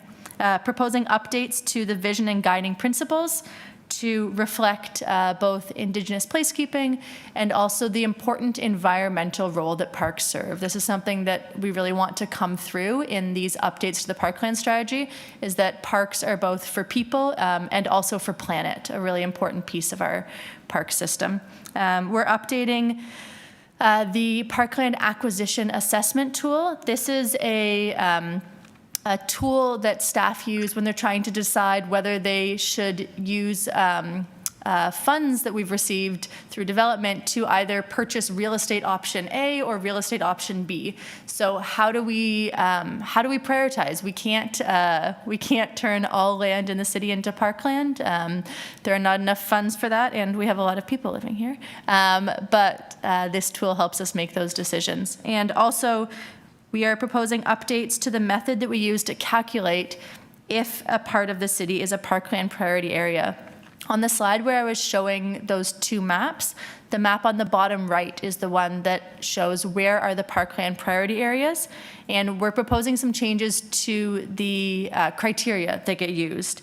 So we're proposing to add additional equity criteria. So right now, low income is the only equity criteria considered, but we're proposing to add considerations related to age, race, Indigenous identity, newcomer status, and language.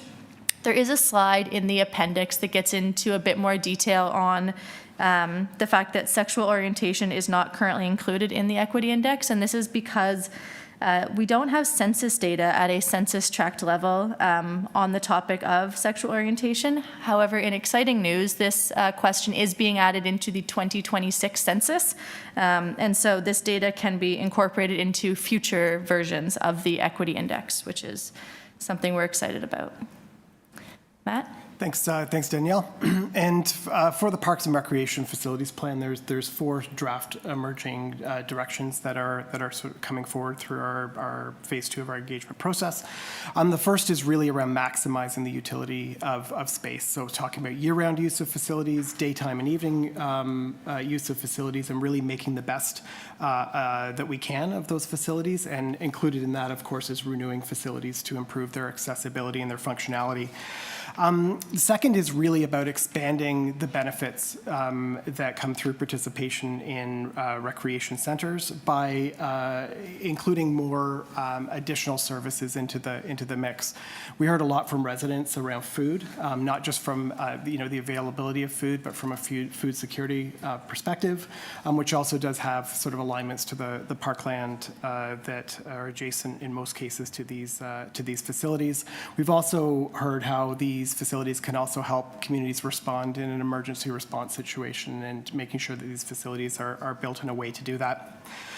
3 is continuing to prioritize investment in areas of high needs in order to reduce barriers to access.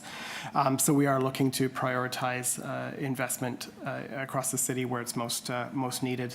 And then 4th, I spoke to earlier, it really is around collaboration, it's around co-location and partnerships, and it's basically proactively working with other facility providers, other service providers to really ensure that these facilities truly do become hubs for their local communities, and that's something that you'll see prioritized through the work going forward.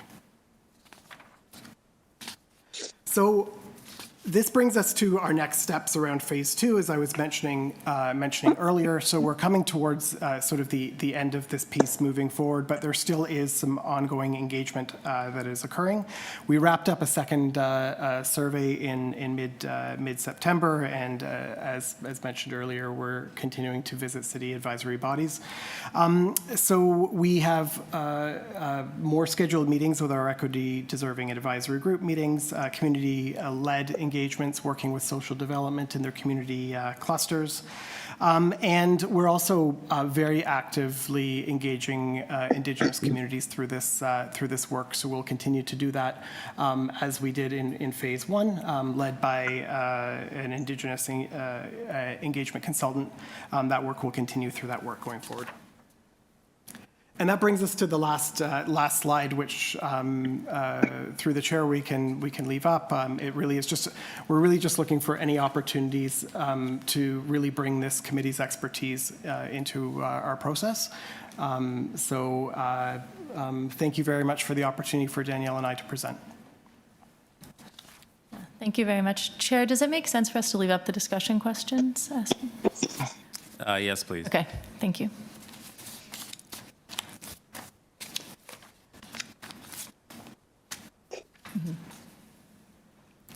Sorry, go ahead, Leila.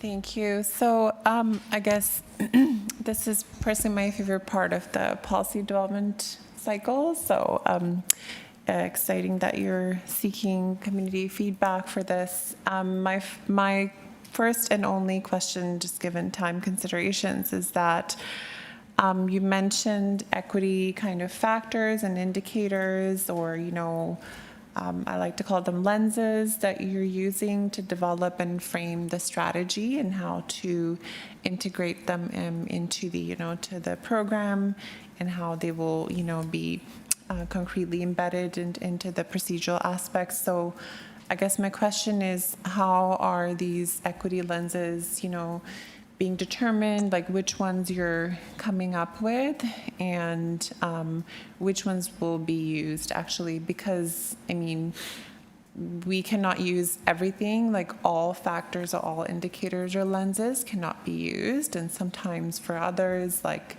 for example, sexual orientation or some aspects of gender, there might be privacy considerations. So I'm just trying to understand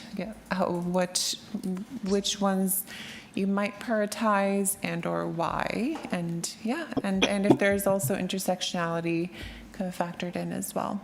Thanks. You want to take that? Sure, I can start response, and then Matt, if you have anything additional to chime in.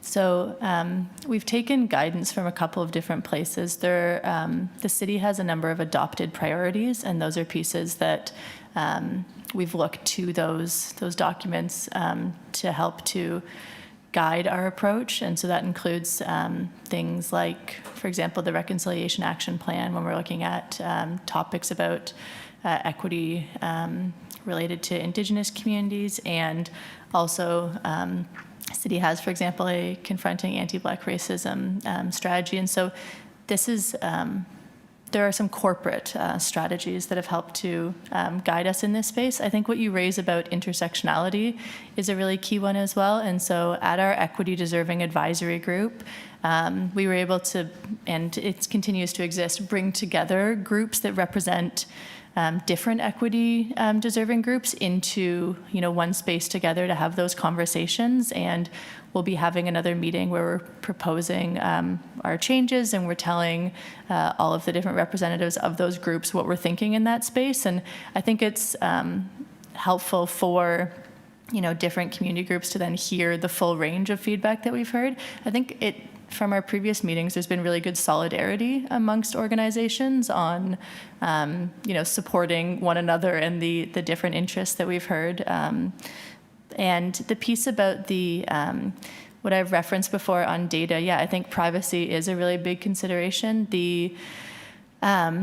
We have not posted any responses online, for example, that are tied to anyone's name. Anything that we are gathering together, we're making sure that it is in a way that protects responses we're able to receive. That's really a citywide strategy to make sure that people feel comfortable participating in our engagement processes, not in a way that then jeopardizes their safety at all. Yeah. I would, the only thing I would add to that is if there is any other sort of, you know, advice with approach, that we're certainly open to having, you know, a communication about that as well. Because there are two sort of pieces here. One is the actual strategy itself, but the second one, which we've learned through the last 5 years that's even more important, is how you prioritize it and how you determine where investment is, basically how you make decisions about what gets built when and where sort of within the city. So we'd be happy to connect after that. The next slide after this one has our contact information as well. Okay, thank you. Any other questions? Raj, go ahead. Thank you so much. It's a beautiful report, and thank you for all your work. I have a couple of questions. One is about rainbow signage. It's important in every space where appropriate to include rainbow signage. I will give you an example. For example, this is a 2S LGBTQ plus affirming space. If you mention that at the entrance to parks, recreational spaces, that gives power, that empowers towards LGBTQ plus communities. Another one would be, yes, you have talked about the all gender washrooms, inclusion of those. That's very important. I would like to know what specifically are the indigenous organizations that you are working with. And under emerging directions, you have cited as additional equity criteria. And there you have included indigenous communities. How about situating this whole park and recreation spaces within the indigenous worldviews? Indigenous worldviews, land back movement, that doesn't mean that settlers have to go back to where they came from. It also means embracing indigenous worldviews as the foundation, which is inclusive of not just humans, but also the entire universe. I would also like to propose under equity deserving advisory community groups, for example, Black Coalition for AIDS Prevention, African Center for Refugees, Ontario, Canada, and the neighborhood group Community Services, where I am also working. Thank you. Okay. Do you want me to start out? I'll certainly, maybe I'll thank you for those organizations' names, and we'll make sure we capture those. And if we haven't reached out to them as well, we'll ensure that they're informed about the process. I will note that certainly from an Indigenous perspective, there is, along with sort of the broader public engagement, there has been a very intentional Indigenous engagement, both with First Nations and urban Indigenous as well. We can provide a list of the organizations offline with the ones that have been involved, but we do have an Indigenous Advisory Committee that is informing the work, and I think that we will see that it will truly reflect those voices within the project, which was intentional from the start. We certainly acknowledged from an Indigenous perspective back in 2017 and 2019, from the perspective of our work and where the city was, that we didn't do enough at that point. So a lot of the themes that you're seeing are coming both from Indigenous folks, as well as sort of the broader engagement as we move forward. And the visual representation is something that has come up throughout the plan. We'll ensure from the notes that we get today that the rainbow is certainly included within that. But that is something that we hear across the city as well. Is that that's part of, I spoke earlier about information and how important that is as well, as that's part of ensuring that the experience at our facilities is inclusive for all. Thank you very much. Thank you. Any other questions from anyone? Leslie. Go ahead, Leslie, and then Pink Angel, and then Micah. Go ahead. Thank you so much for the presentation. I learned a lot about parks and creation of parks. I have a very specific question, and it's regarding the Green Pea parking lot on Wellesley near Yonge, across from the Wellesley subway station. That is currently the site of Blockorama, which is the biggest Black queer signature event of the Pride Toronto Festival. And that park is going to be, that Green Pea parking lot is going to be changed into a park. Are you having specific consultations with Pride Toronto in terms of how that spot, that location is going to continue to support the Blockorama gathering as we move forward? Thank you very, very much for that question. We will have to take that one back, and we'll absolutely connect directly with the committee about that specific, what's going on with that particular parking lot to park. So we're happy to basically connect offline, and if we can just through the clerk, we can make sure we get your information. Okay, great. Thank you so much. I'm happy to say, though, that as a local councillor, I've been working very closely with our staff, and there will be public consultations starting early next year. And of course, we want to reflect the history and the richness of the history and diversity of that park, including Block Karama's history there as well. Great. So we're happy to work with Pride Toronto and many other organizations that want to have a say. Great. Thank you, Chair. Thanks. My mic off. Next off is Pink Angel. Yes, thank you, Chair. So in the emerging trends and something that hasn't really been discussed in recreation and parklands is the naming of name places vis-a-vis indigenous names. So parks, like this entire nation, is under treaty is under treaty law, and what we haven't discussed in this conversation today is name places or indigenous name places.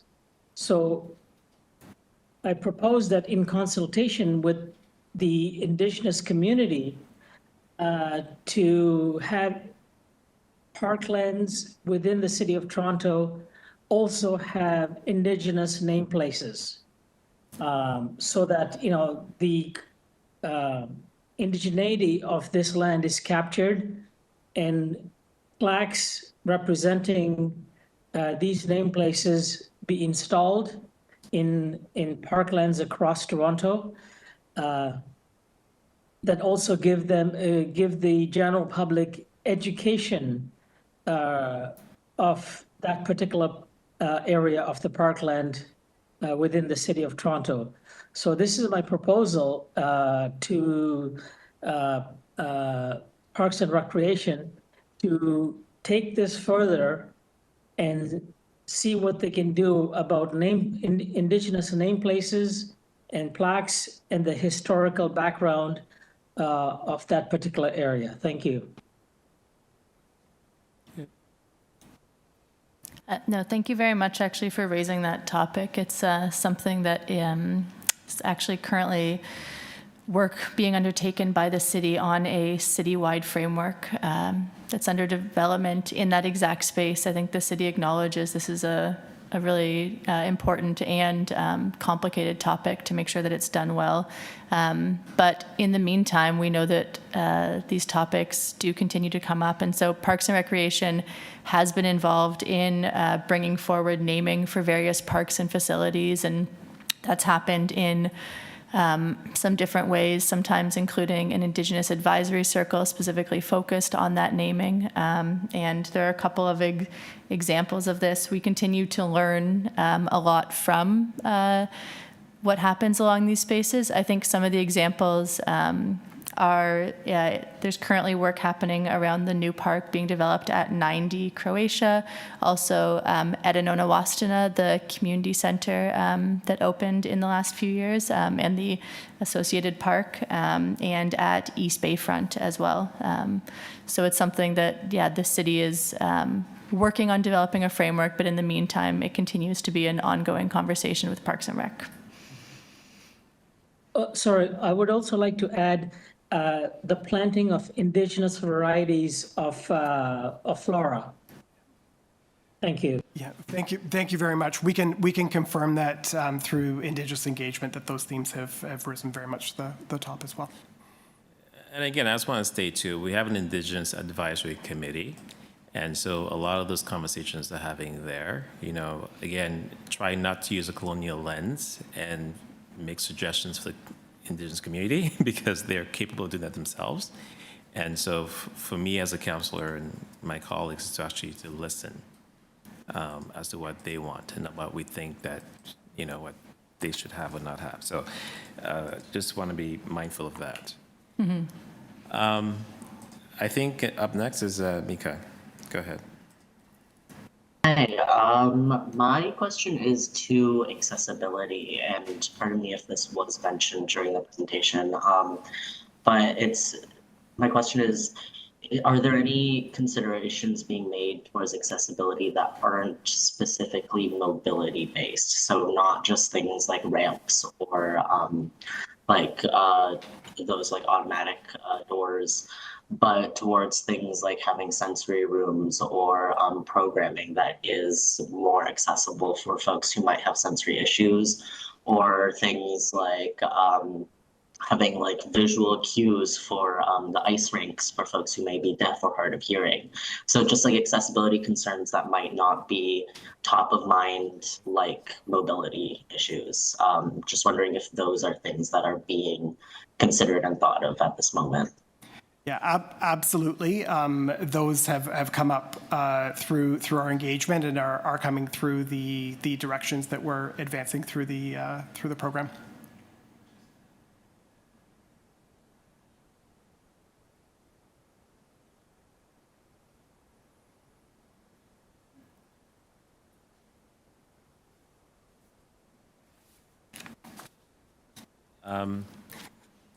Okay, is any other questions for anyone?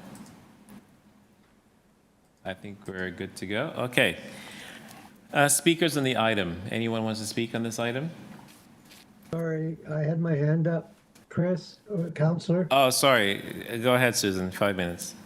No, I've spoken previously, so I get it. I really wanted to thank you for the presentation. I wanted to shine a light, and it almost was missed, around making spaces accessible around, well, gendered and non-gendered spaces around gender identity and sexual orientation. I think this is a really important direction to take when you're, as capital projects, as you're building new centers, that they have gender neutral spaces or places that work for everyone.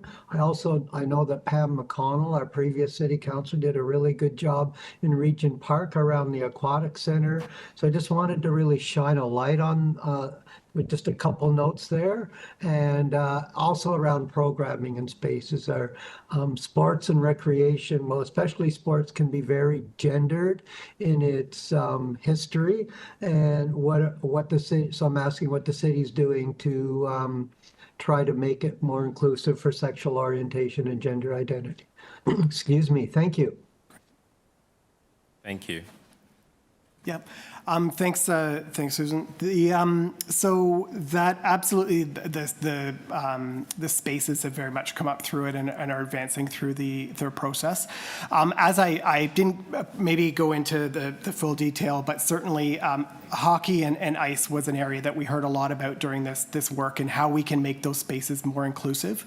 And we know that it's more than just the spaces themselves and even sort of signage and things like that. It's also goes right down to the programming, and we heard a lot about making the programming more accessible within the centers and allocating the appropriate space to do those programs as well. So from that perspective, you will see a number of sort of recommendations that are ensuring that is sort of prioritized within the work. I do want to say in sports fields as well, this has been a significant issue about access to sports fields, and you quite accurately said, sort of traditional or sort of historical use of those spaces has been a barrier for access. So that's something that's coming up through our work. Although it's not the facilities are sort of the prime focus of it, the programming, everything we've heard is coming through the strategy and will be directed in the sort of appropriate way through the division as necessary. Thank you. I muted. And just to follow up, is this more the programming end of it? Because around capital renewal is how spaces have single around washrooms and change rooms and facilities. Yeah, just curious about some detail on that. Yeah, that's a great question. So while the primary focus is the facilities themselves, which does obviously inform the capital budget and prioritization, the two are so completely locked together. So it is impossible for one to be discussed without the other. So what we've heard around access and programming will all be captured within it. Where you might see a difference is there may be some of the recommendations that may need to be implemented by, for instance, like the recreational operational staff who certainly were not here today, but certainly we'll capture all that information. We certainly have heard lots about it. Yeah, thank you for your feedback. I will follow this process. As an amateur athlete myself, I just want to say keep going, keep moving forward on this so that everyone can have a chance to have sports and recreation. Thank you. Okay, thank you. Seeing no other, any questions for staff? We're going to go to speakers. Any speakers on the item? Seeing no speakers on the item. Okay, thank you to staff. I know we're crazy on time here right now. Thank you very much. Yeah. Thank you. Thank you. Thank you, staff. I appreciate you being here. We're going to go to item QS 9.5. Supporting capacity of QTBIPOC nonprofit founders. And so I'm going to have staff speak to this. We're actually going to defer this one more time because staff will be able to actually speak to this at the next meeting. But perhaps I'll have our staff lead here just make a few comments on it. Thanks, Chair. And through the Chair, just to advise the committee that we are arranging for staff who do work directly on a portal that is intended to help along to us LGBTQ+ serving organizations access grants at the City of Toronto. Those staff will come to the next meeting to present on the portal, give the committee some more information about how this works, as well as give an overview of planned enhancements in 2026. So I want to thank you in advance for your patience on this item. It has been a little bit of a tour figuring out how this works in the City of Toronto, but we were actually quite happy and delighted to realize that a portal actually does already exist, and so we will be bringing more information to you on this at the next meeting.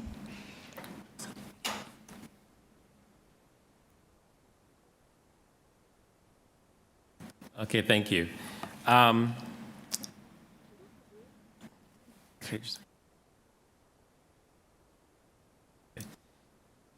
going to move to defer this item to the next meeting. All those in favor? Opposed? Carried. And staff just informed me we didn't vote on item number 3. So I'm going to ask Leslie. 9.4. Sorry, 9.4. I'm all over the place today. I'm going to ask Leslie to move that item for receipt. Okay, is that okay, Leslie? Okay. I move the item, yes. Thank you. All those in favor? Opposed? Carried. And the second last item is the schedule of meetings. I think everybody received those dates. Any speakers on the item? Or questions on the item? Any speakers? Seeing none. I'll ask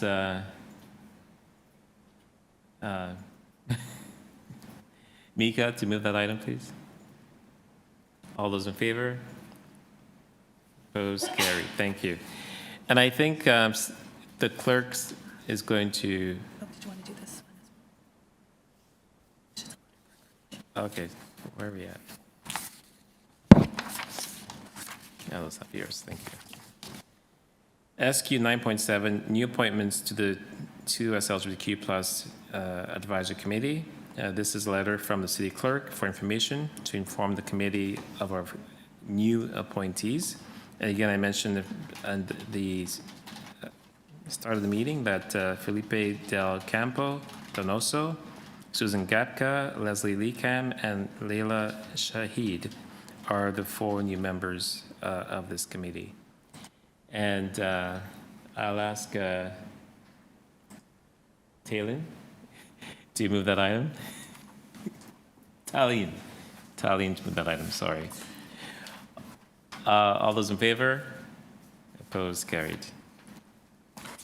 And I'll ask the clerk to go back to item number 1.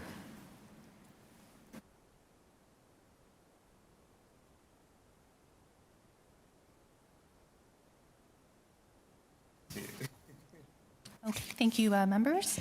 The number of, I'm just going to read the result of the ballots for vice chair. The number of ballots cast are 12. The number of votes required are 7. So the results of the ballots are for Pink Angel, 5 votes. For Susan Gapka, 7 votes. I will now read the results. So for Pink Angel, Ranjith Kudalaki, Leslie Lee Kam, Terrence Rodriguez, Leila Shahid. For Susan Gapka, Councillor Chris Moyes, Mika Chu, Cooper, Felipe Del Campo Donoso, Susan Gapka, Talene Wright, and Maisha Zareen.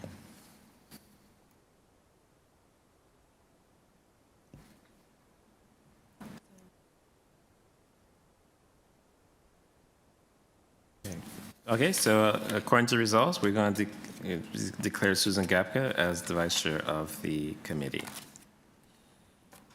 All right, we do. Okay, that's the voting. Congratulations, Susan. And thank you. Surprise, thank you. Thank you. And good for putting your name forward, Pink Angel, and look forward to working with all of you over the next rest of this term. Yes, thank you, Pink Angel. And so thank you, everyone, for really a robust meeting and participating. It was actually one of the better meetings that we've had here so far. And I look forward to it continuing. And have a wonderful week ahead. Thank you so much. Take care. Bye-bye. Meeting adjourned.